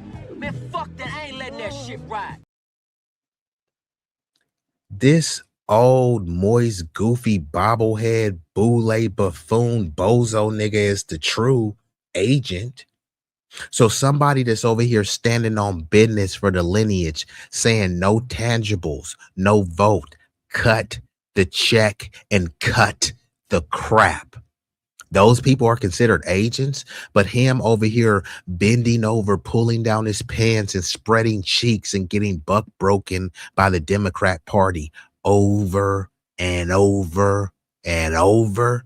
That's not agent behavior. Okay. You get provocateurs because anybody that is talking to somebody younger than them holding the mic, then you know that they paid agents. And if you're in the room, if you don't like me saying that, I'll say it again. Because you cannot get reparations without putting people in office that's going to pay them. So talk that ignorance somewhere else. And if you're in the room, if you don't like me saying that, I'll say it again. Because you cannot get reparations without putting people in office that's going to pay them. So talk that ignorance somewhere else.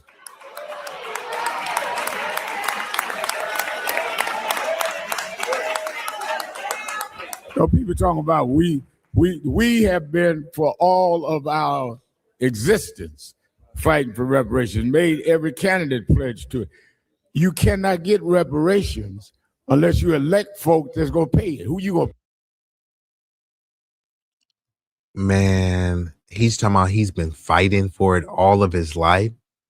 And then he's over here talking about we. Who is we? Who is we?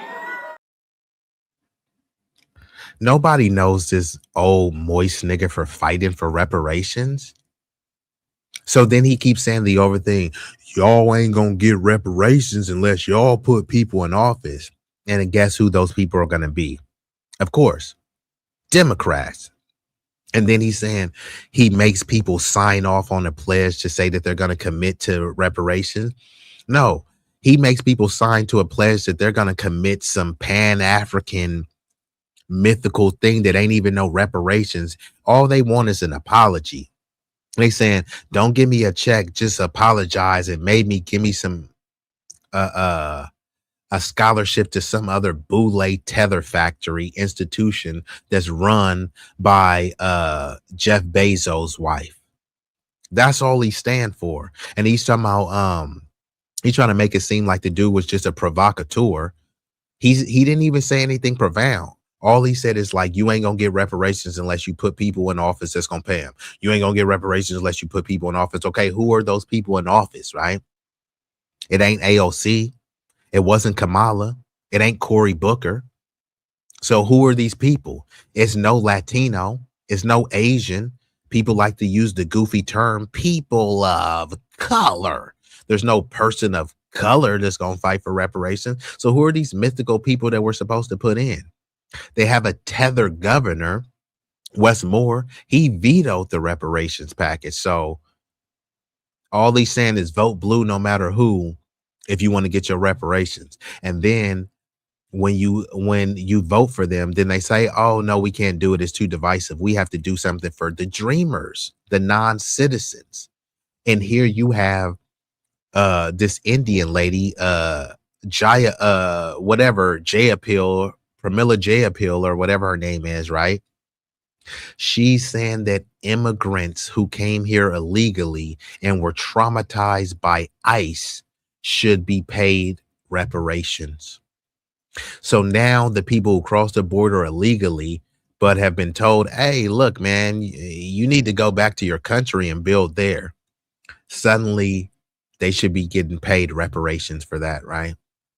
And guess who co-signs that? Al Sharpton. Let's get back into it. And all he has is a bunch of old mammies and geriatric geezers and goons around him. Have been for all of our existence fighting for reparations, made every candidate pledge to it. You cannot get reparations unless you elect folk that's going to pay it. Who you going to pay yourself? So you can't at one hand say, but don't vote for everybody, they racist, but I want reparations. Who going to pay you? So either you paid or you stupid or both. Yeah, see how they do? See how it is? They never talk this way to white folks, and white folks make demands. When white folks tell Al to jump, Al gets to jumping. Don't he though? When them white liberals tell him to jump, he's like, how high? Am I up high enough, boss? But when black people tell him something, he got something to say. He got to come back. He gonna call him stupid or ignorant or dumb. Sound just like Roland. But here's the thing. Al, so let me get this right. You say National Action Network has always advocated for reparations. Why is it that it's never been brought up for a vote on the floor? Why? Hey, whoever this young blood person is, this is a low IQ comment. If you want to come up and try to challenge me and you want to shield for the Democrats, I'll let you come up. But this comment sounds stupid and it's just rambling incoherently, right? Get Al Sharpton's old saggy nuts out your mouth, bro. You're not formidable enough to challenge me, but if you do want the smoke, you can come up. Don't leave a little whiny comment and then try to dip out. You sound moisturized, bro. I don't think you're ready for this level, bro. Has it never been brought up on the vote for a vote on the floor since you've been advocating for it? So basically what you're saying is you are ineffective and you've been unhelpful in the one thing that black people have unanimously supported. You've been unable with all your time. Because that bill been around since 88. And all that time, you haven't been able to get your party to bring a vote on that bill. I think we need to replace you, Al. I think your days is over, Al. I think you're a problem, Al. You ain't getting it done. You either an impediment or you ain't trying. Which one is it? You either not on that side or you ineffective. You either a co-mingler or you are a defector. Something's going on, Al. You ain't been a part of the solution. So when we get some people that can be with Black America to help lead Black America that aren't on the take and that can get shit done. And you just said you ain't the one because you ain't been able to do it. Now, we would be stupid if we continue to listen to you. We would be stupid if we continue to follow your lead and have your ass installed as the leader because we ain't picked you, Al. They picked you, Al. So we got some older black folks that think because you on MSNBC and because... And yeah, Al Sharpton, he just kind of told on himself. He said he's been allegedly fighting for reparation for this long, but he hasn't made any progress. The black grassroots and the new black media has made more progress just by podcasting, doing broadcasts on YouTube, Twitter, and TikTok has brought more awareness, clarity, and insight to the issue, the justice claim, more so than anything that HR 40, Sheila Jackson Lee, John Lewis, Elijah Cumming, Al Green, any of these congressional caucus members, right? What have they done? I've been fighting for it. We make people sign a pledge. They make people sign a pledge that they know they're not going to fight for, right? They make people sign a pledge to say, not right now. Now is not the time. And then when you start asking them about it, they start pivoting into some all lives matter, immigrants, this is for trans people and all this stuff. It's like, that's not reparations. You know what I mean? And then they'll start trying to explain to you why they can't do it. But for other groups, they don't say why they can't do it. They tell them it's already done. It is done. But with us, it's like, well, you know, we got to do a plebiscite and, you know, it's really divisive and, you know, people don't really support it like that. When they passed gay marriage, people didn't support it like that, but they didn't care. They said it was the right thing to do and they just pushed it forward. Biden or Obama didn't truly support it like that, but it was the right thing to do, right? And it's an issue that, you know, is considered a universal issue because anyone could be gay, right? And that's how they try to frame the immigrant issue. This is a nation of immigrants built by immigrants. Anyone could be an immigrant. We're all immigrants. No, we're not all immigrants, right? But they frame it that way, so you're desensitized to once they flood your neighborhood with immigrants, right? Once they make it a gay issue, you're desensitized to thinking that gays have been marginalized. So now this blonde hair, blue eyed dude named Brad, because he's gay, he's a marginalized group now. But the dude is part of the dominant society. He has dub privilege. No, he's gay. He's oppressed. Okay. What group has the power and infrastructure to oppress anyone, especially blonde hair, blue eye white people? The only people that have that power typically are other white people. But guess who they blame for their so-called oppression? George Floyd and BLM. You know what I mean? Like, okay, you couldn't get hired at your Fortune 500 company because of George Floyd. You can't afford a house and interest rates are through the roof because of BLM. You don't have health care for you or your precious kids, because what about Chicago? Okay, keep telling yourself that. Whatever helps you sleep at night. You've been picked by the DNC, and because Kamala wanted to sit down and give you $500,000, then somehow that makes you a leader. You ain't no leader, Al. Not even close, Al. You are on the take. You are corrupt. You are the opposite of the leader. Folks, I want you to open your eyes, be very clear. Pay close attention to what Al is on and who he advocates for. And if you're in the room, if you don't like me saying that, I'll say it again. Because you cannot get reparations without putting people in office that's going to pay them. Al is handpicked by the Democratic Party establishment. And he's showing his true colors. This is very evident. Look. Yeah, like Res 6 says, signing a pledge is like signing a petition. In most cases, it's a nothing burger. It's a nothing burger until they want to use it and say, hey, it's not really a nothing burger because I actually support it. So they use it to weaponize and pretend and feign support for something that they really don't believe in, right? And there's a saying like studies and committees is where bills go to die. So when they say, yeah, we got to do a plebiscite and we got to study it, right? Those studies aren't free.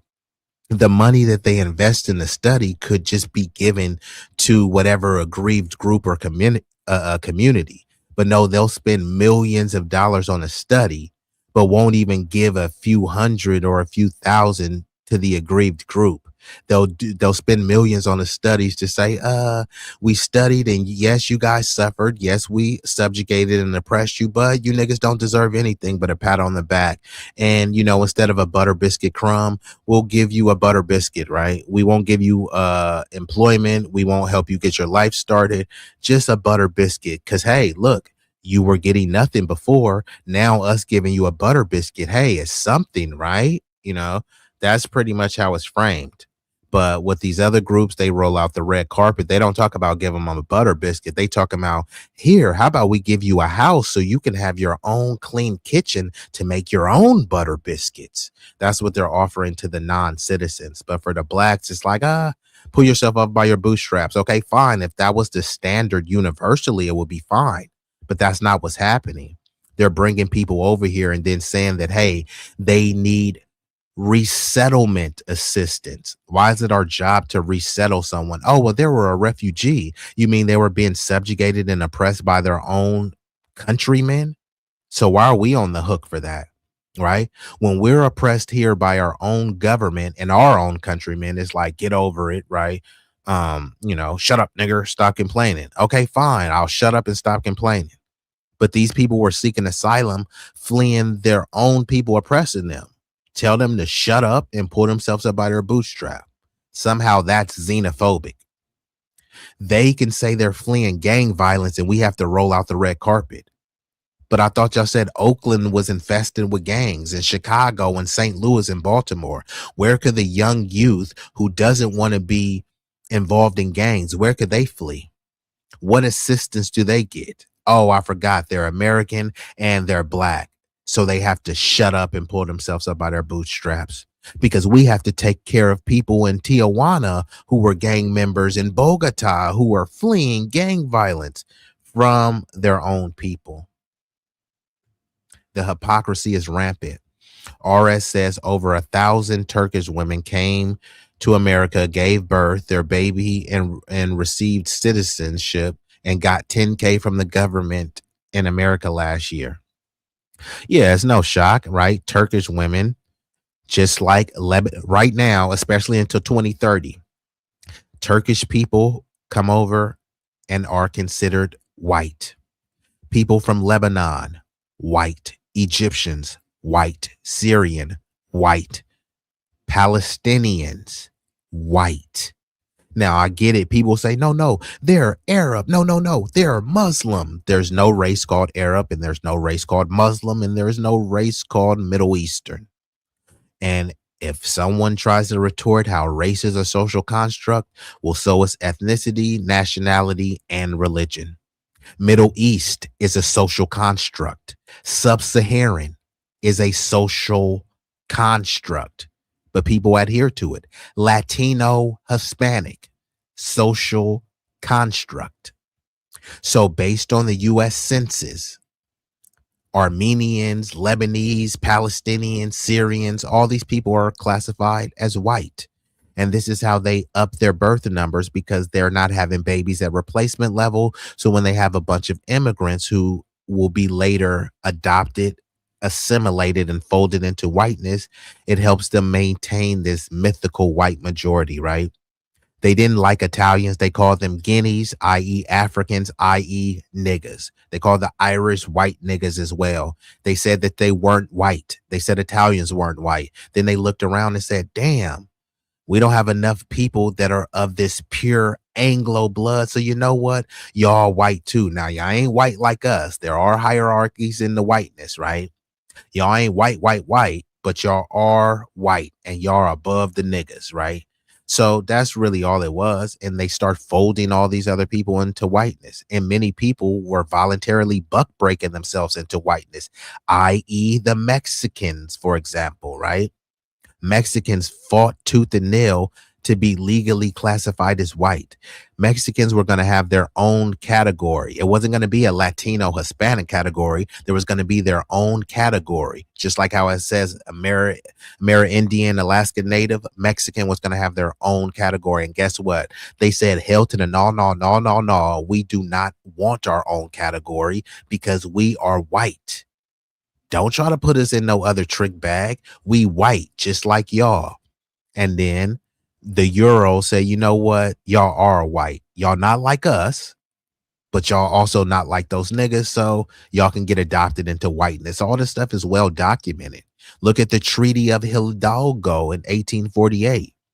Once Mexico sold much territory, when they say no one's illegal on stolen land, well, Mexico sold a bunch of its land. Utah, California, all this other stuff, right? Now, were they forcibly coerced to sell? Yes, but they took the money, and they also took the terms, which said that many of the Mexicans here and many that they would allow to later immigrate here would be classified as white.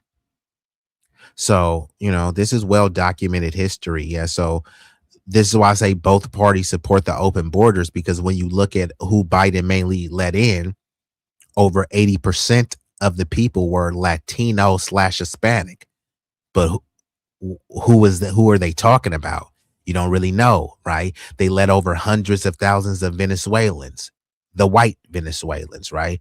They let over hundreds of thousands of people from Brazil and Bolivia and all these Honduras, all these random places. But they were the lighter, brighter, and whiter Hispanics, because there's no race called Latino and there's no race called Hispanic. Think of someone like Cameron Diaz. She's Latina. She's a white girl, a white Latina. Nick Fuentes, he's Latino. Do you think he's checking the Latino box or the white box? But let's get back into it. Jessica Alba, right? She was shocked. They did a DNA test and she was shocked, like, oh my God, all my ancestry is European. Like, yeah, you're a white Latina, Jessica Alba. Salute to Jessica Alba, right? But yeah, what are you confused about, Mamacita?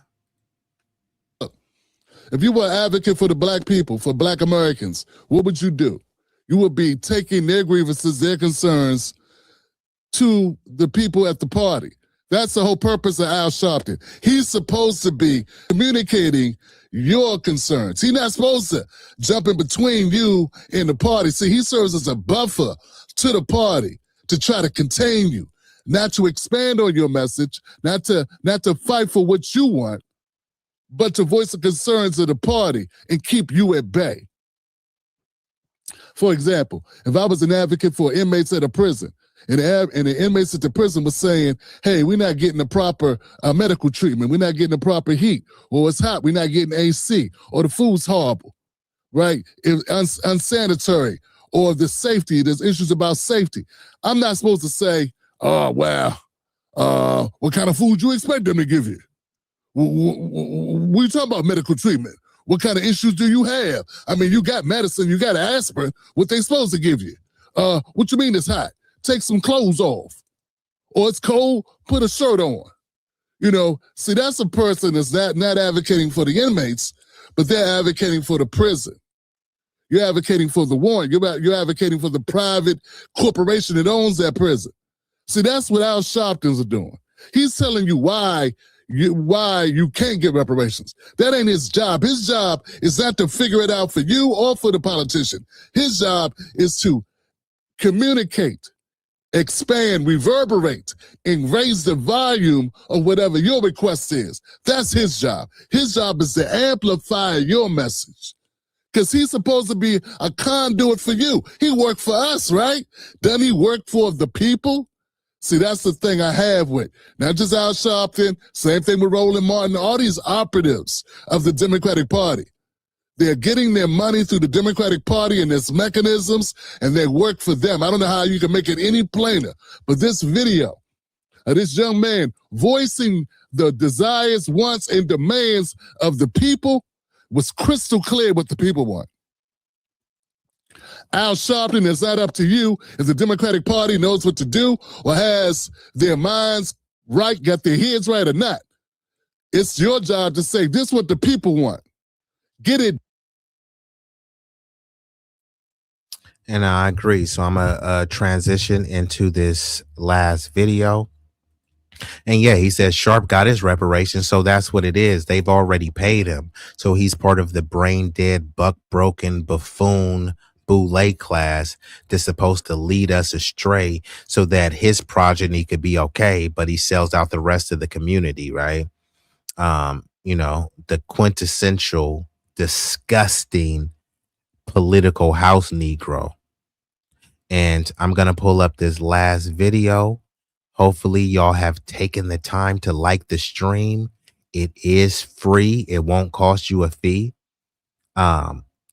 I'm going to be ending this one soon. If I do have a little bit more time, I may come back, hit y'all with another double header, you know, a separate little short stream. When I do have time, I try to interact with the people as much as I can for as long as I can. People tend to like the long form content more so than just the short, quick hitters, right?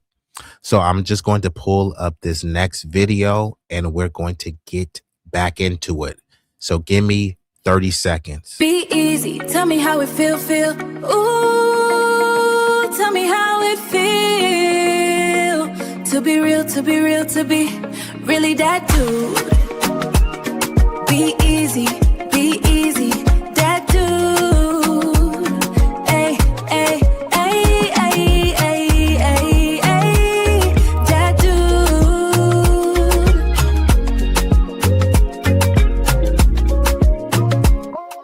Oh, be easy. Okay, so we are back at it. So just in case you guys don't know, you know about the foundational Black American lineage, but there is a delineation movement where we're drawing the distinction, a line in the sand to say, hey, some of these people are not like us. Now, some of the language could get a little bit colorful, a little bit offensive, and people may not like it. However, I do believe it is necessary. Most of the language is not rooted in disrespect, is rooted in distinction and truth. And realistically, we're late to the delineation party. And people have always delineated, whether they knew that exact term, they've always done it in practice. And I always use the example of so-called Native American or indigenous tribes, right?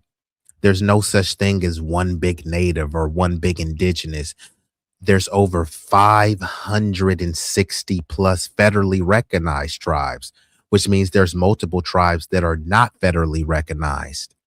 But why don't they call themselves one big Native American? Why don't they call themselves one big indigenous? No, they have ethnic distinction. They have what's called intellectual sovereignty, where they are granted the right to be able to culturally identify themselves. So to try to say that a Cherokee is no different than a Choctaw would be offensive. If you think it's not, just go tell them. To say that a Seminole and Blackfoot and Navajo are all the same, they're just one big generic native tribe. If that was the case, then why would they need 500 plus federally recognized tribes? Why can't all those tribes just be amalgamated and absorbed into one big indigenous native tribe? For them, that would be unacceptable. Flat Asianness, right? People think flat blackness is cool. They want to try to pretend as if foundational Black American, the native freedmen, as if they are no different than someone who just immigrated here from the Sudan, from Darfur, someone who comes from Mogadishu, someone that comes from Burkina Faso, right? Y'all both African. No, we're not. You know what I mean? So we're just supposed to pretend we're all the same just because of reasons or some propaganda and indoctrination that you've been socially engineered to believe. But you don't do that with Asian people, right? You don't look at Japanese and Korean people and say they're the same just because they're Asian. You don't look at Chinese and Japanese people and say they're the same just because they're Asian. You don't talk about their shared ancestry and history and intermingling racially and ethnically. You don't even talk about that. You let them maintain their core intellectual sovereignty. You separate China, which is why there's a Chinatown and a Japantown. It's not a China Jap town. It's not an Asia town. Chinatown, Korea town, Japan town.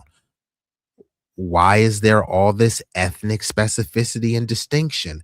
No one cares. They only care when it's a particular demographic, which are the foundational Black Americans, who they want us to be these generic African Americans, to try to equate us to immigrants and to try to make this nebulous term that anyone could just leech and tether onto and get you on a technicality, which is why the New York mayor, Zoran Mamdani, had at one point checked that he was African American, because he's an Indian who was born in Uganda Uganda, African. He's American with American citizenship. Hey, I'm African American. Charlize Theron.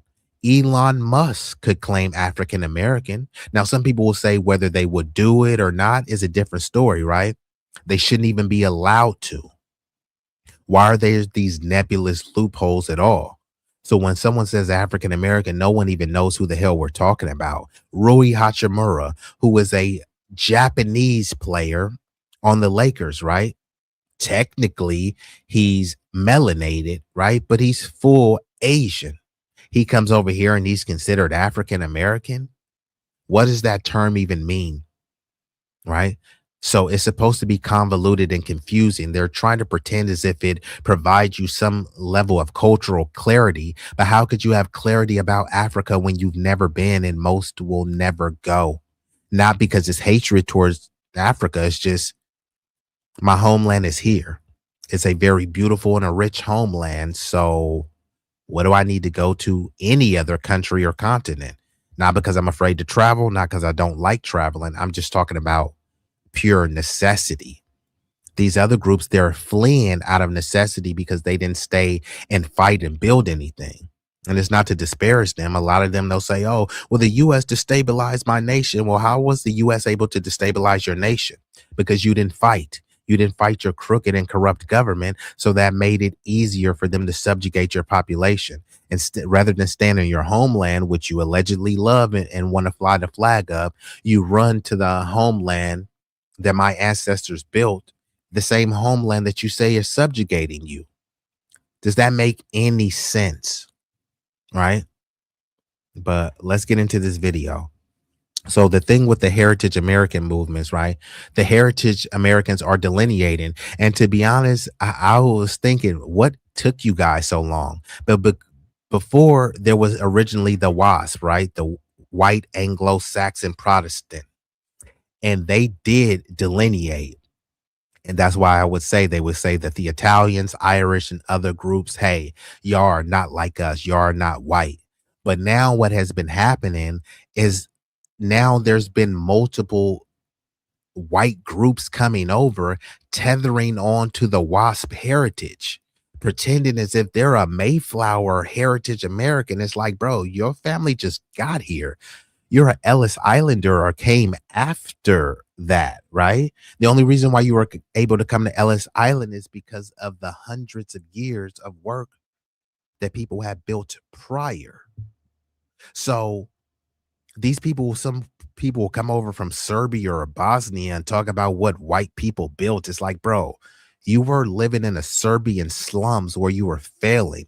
People were beating each other over the head with, monkey meat. And now you want to come to the US and pretend as if you're doing so great when you were giving handouts, i.e. the Homestead Act, when they gave out millions of acres of free land to poor white peasants, right? So many of these people came after the labor was done, and then they're trying to pretend as if they were heritage or a Mayflower American. No, bro, your family was failing in their homeland. They were fleeing filth, feudalism, failure, and famine. It's nothing to ridicule you about. It's just what the truth is, right? The potato famine being one of them, right? They were fleeing that. That means you were failing. You couldn't get it popping over there. So you had to come here where someone else had got it popping. And then instead of acknowledging and honoring that group, you looked down on them to assimilate to white mommy and daddy, who was really spitting on you. But you know what? They gave you some symbolic and economic trinkets. They allowed them to control certain markets, whether it be the fire department, the police unions, etc. So these people that, they were willing to sell us out, even though they try to talk about how the Irish people were slaves. The Irish people weren't slaves. They were indentured servants. And if they were allegedly slaved in their homeland, take that out with your homeland and your own people. But in America, no, they weren't slaves. They were indentured servants. And while they were mistreated, they were treated better than the blacks. And guess what? Indentured servants, it's not even remotely the same as chattel slavery. Their kids weren't born slaves, but chattel property, their kids were slaves for life, for perpetuity. These indentured servants, they usually had a 7 to 10 year contract. And guess what?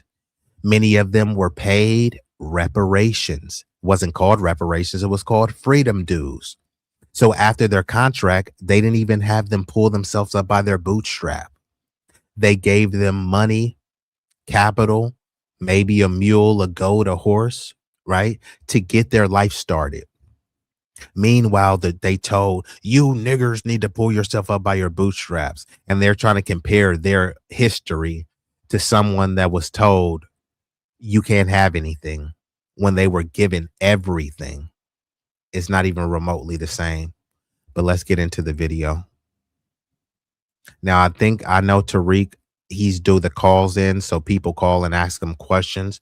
I know he did touch on Marcus Garvey, and then he gets into the Heritage Americans. So let's get into it.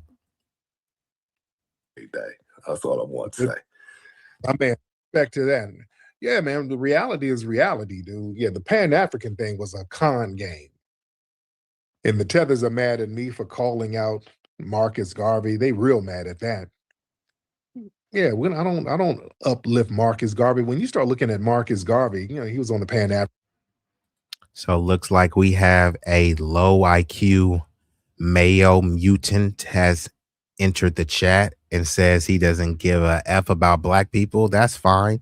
It's funny because the same people that say they have black fatigue, they're always watching Bang Bros and Triple X videos where there's these little beautiful blue-eyed blonde hair white chicks getting railed by Mandingo warriors.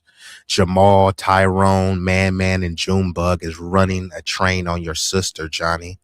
And that's why you're mad. It's not my fault that you couldn't cut it. It was God's plan.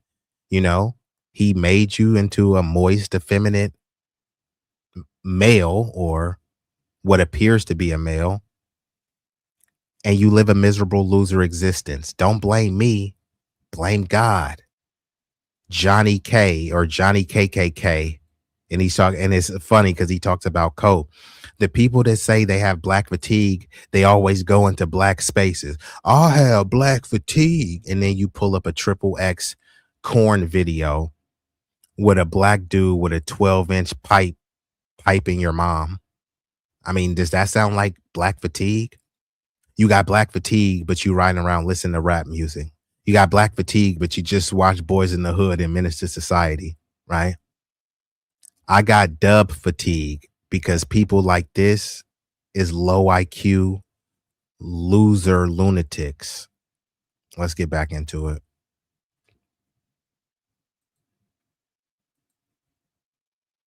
African thing. Marcus Garvey didn't accomplish shit.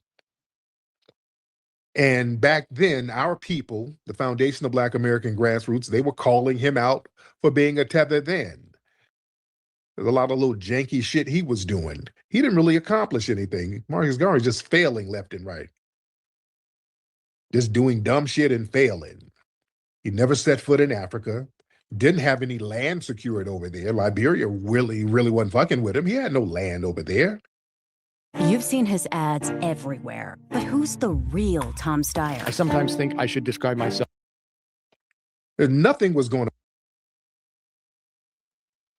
And there's this other dude, Tom Steyer. He had ran for president.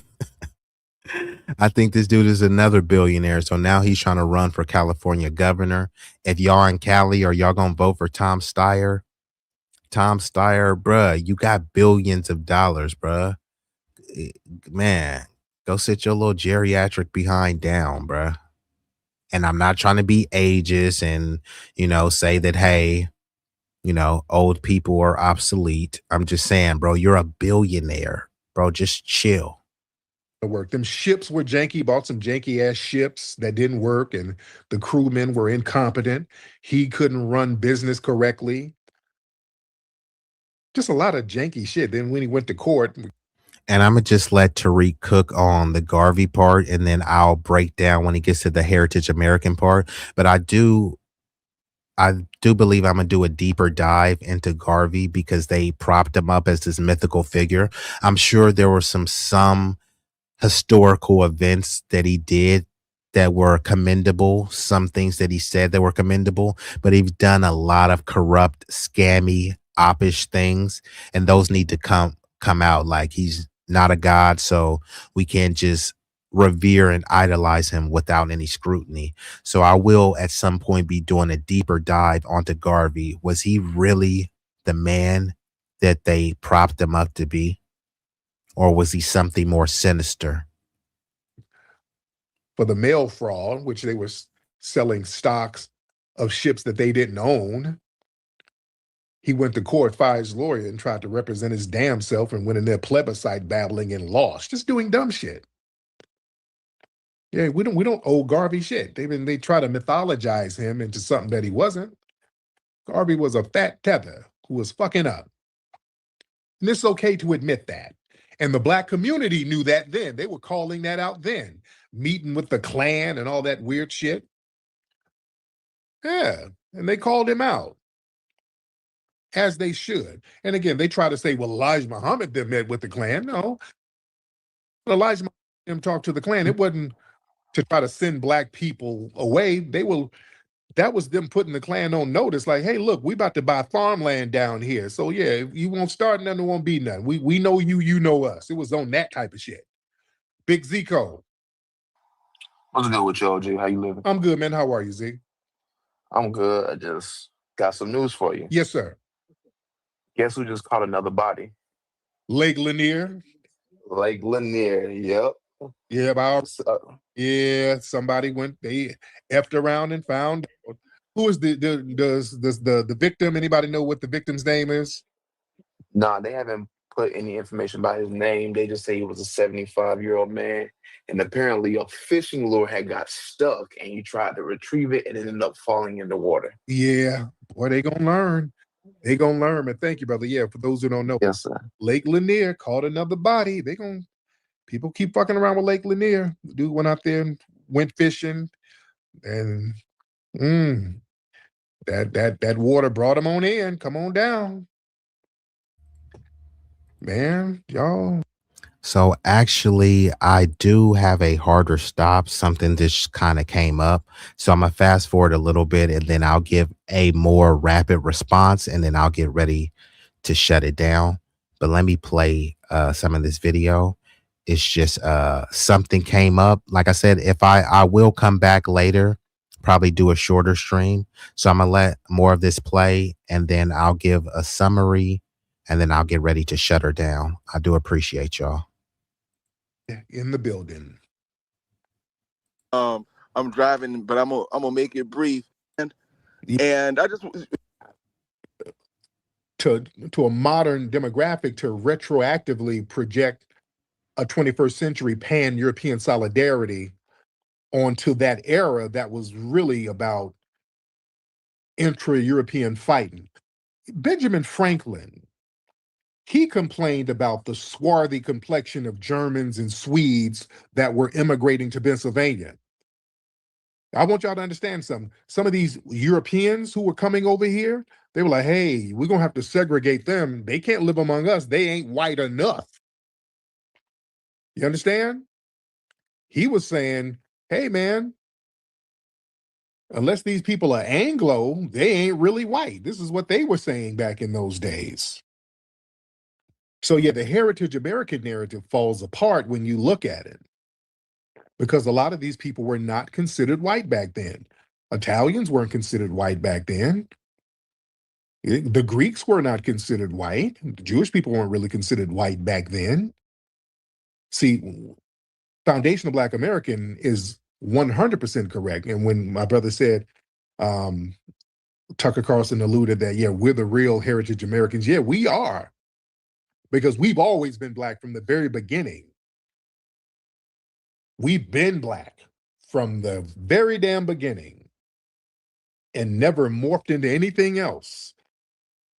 So we've had a continuity of Blackness, and we've cultivated the culture, the customs, the language, the style, the adversity, the resistance, all under blackness from the very beginning and never wavered and never got amalgamated into anything else. This is what makes us foundational Black Americans so potent, because we are so deeply rooted in our foundational Black American culture, more deeply rooted than anybody else, ladies and gentlemen. Do you understand that? Because of the Black continuity, because they needed a root organ, a root ethnicity to define themselves from. They needed a solidified underclass, which is what they wanted us to be, to build a racial hierarchy from our established underclass status. That makes sense? So blackness was clearly defined. Whiteness, you allowed certain people to be white at certain times. Whiteness was more fluid. And over the years, it brought in more people here, more people there. Just like Mexicans are considered white now. They damn sure weren't white back then. You know what I'm saying? Okay, Masad. Okay, Masad. Do you want to say something, Mr. Masad? Mr. Masad, I don't know, you're posting a video. What I'm going to do, I'm going to give you 20 seconds to speak, or I'm going to block you so you can't come up here at all.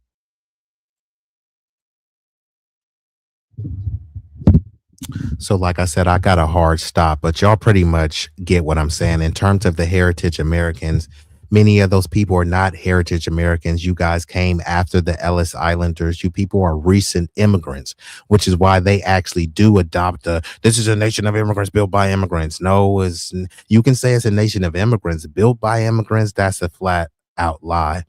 But nobody can clearly define what they mean when they say it's a nation of immigrants. They try to say that everyone is an immigrant, and then they say except for the Native Americans, but then they say, hey, these so-called natives allegedly immigrated from parts of Siberia, right? But no, they immigrated, but then they became indigenous, right? Okay, fine. And then it's alleged that they were here tens of thousands of years, right?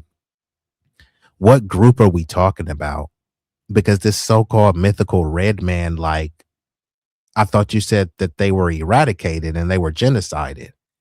So now, if the red man was genocided, then who are we calling the natives? Oh, you mean the people that look like Justin Timberlake, Justin Bieber, Seth Rogen, and Elizabeth Warren?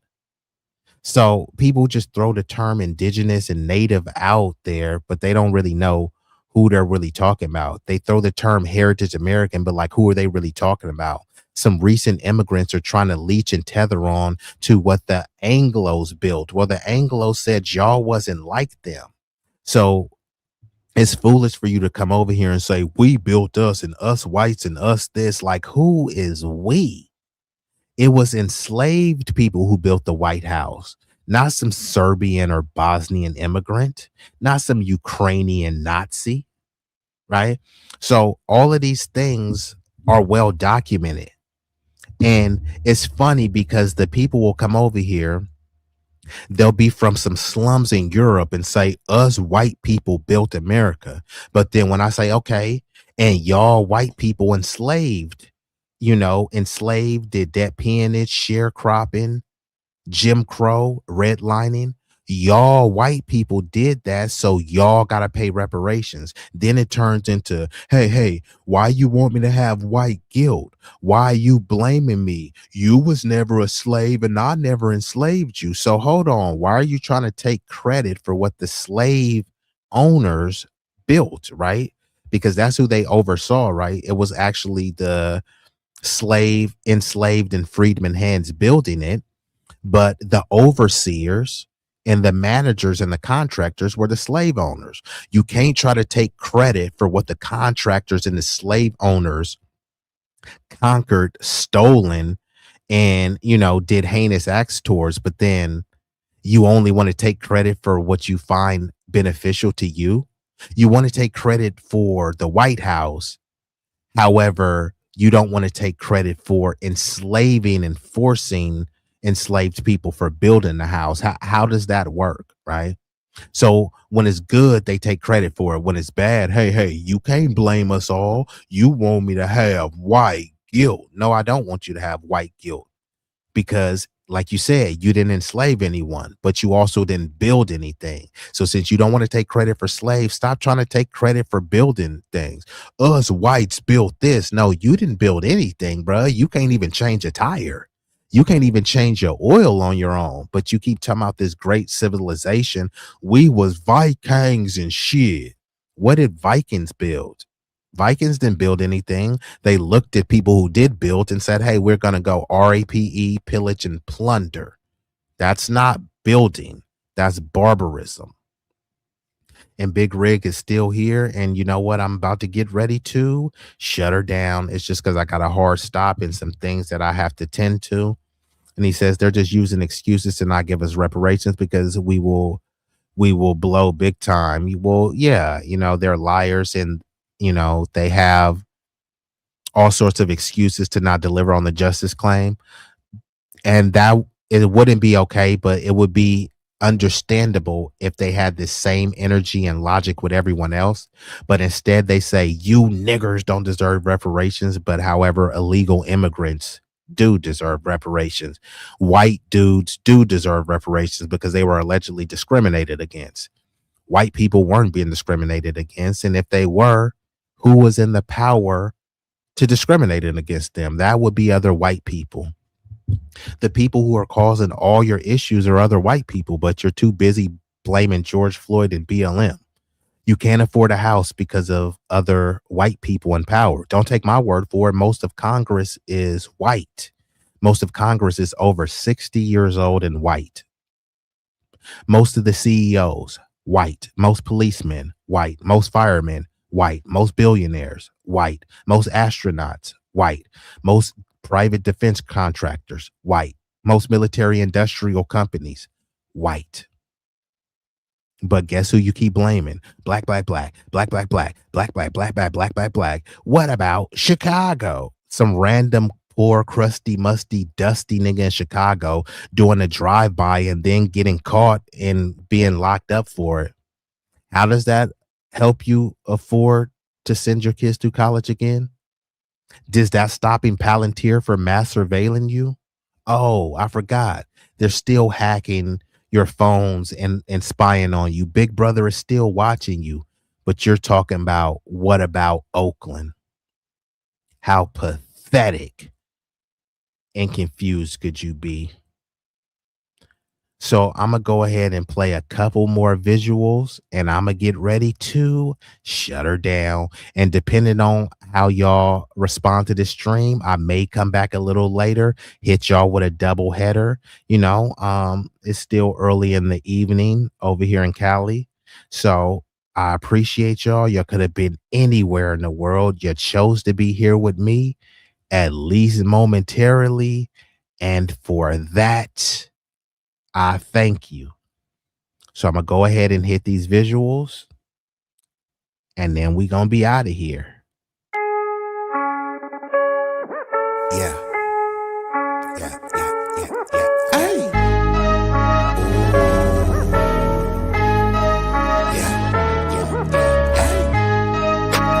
B-Eazy Dat Dude,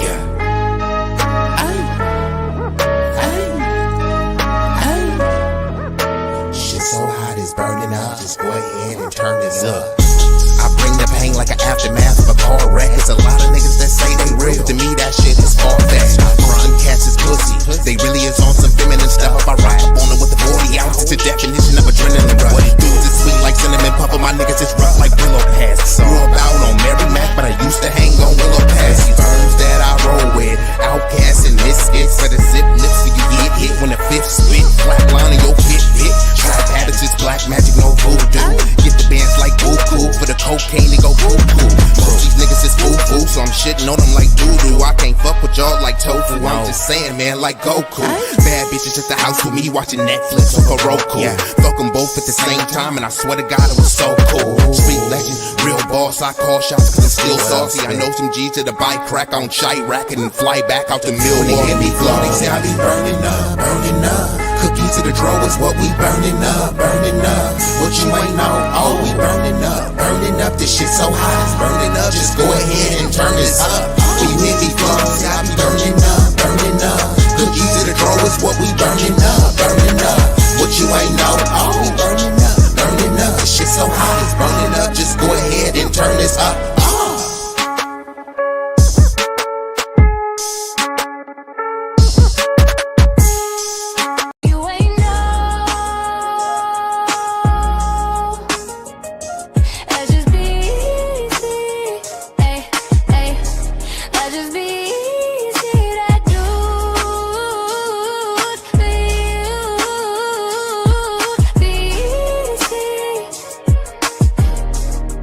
Is that dude?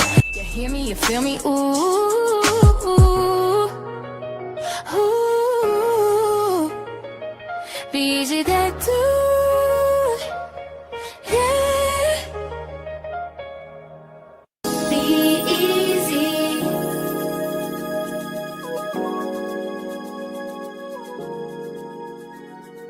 B-Eazy, B-Eazy, he is that dude. It's plain and obvious.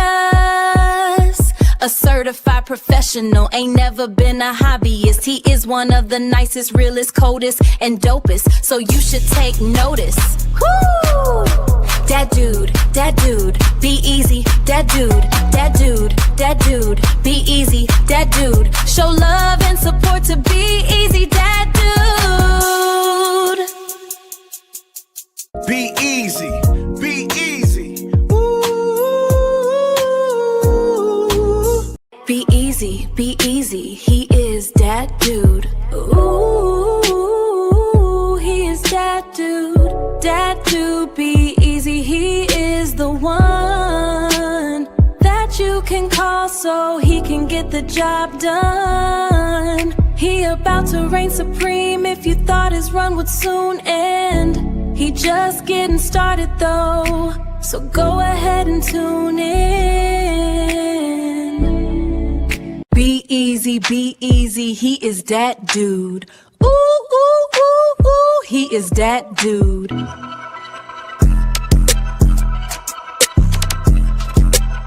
If you feel the vibe, like, share, and subscribe. We growing on this journey. Come and take a ride.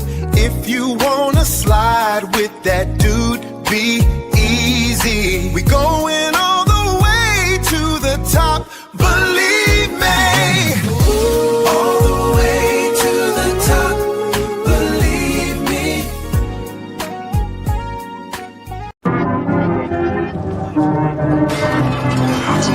Are you not entertained? Are you not entertained? Is this not why you are here? Follow. Be easy. You know you want to. Well, we're waiting.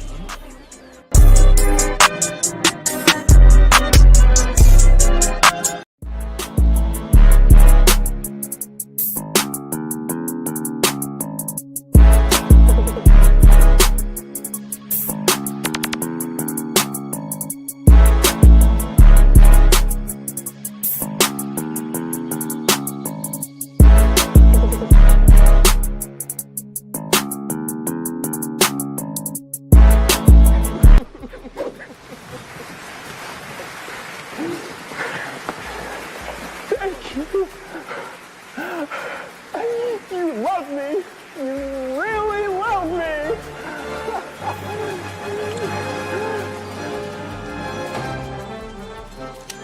You're not going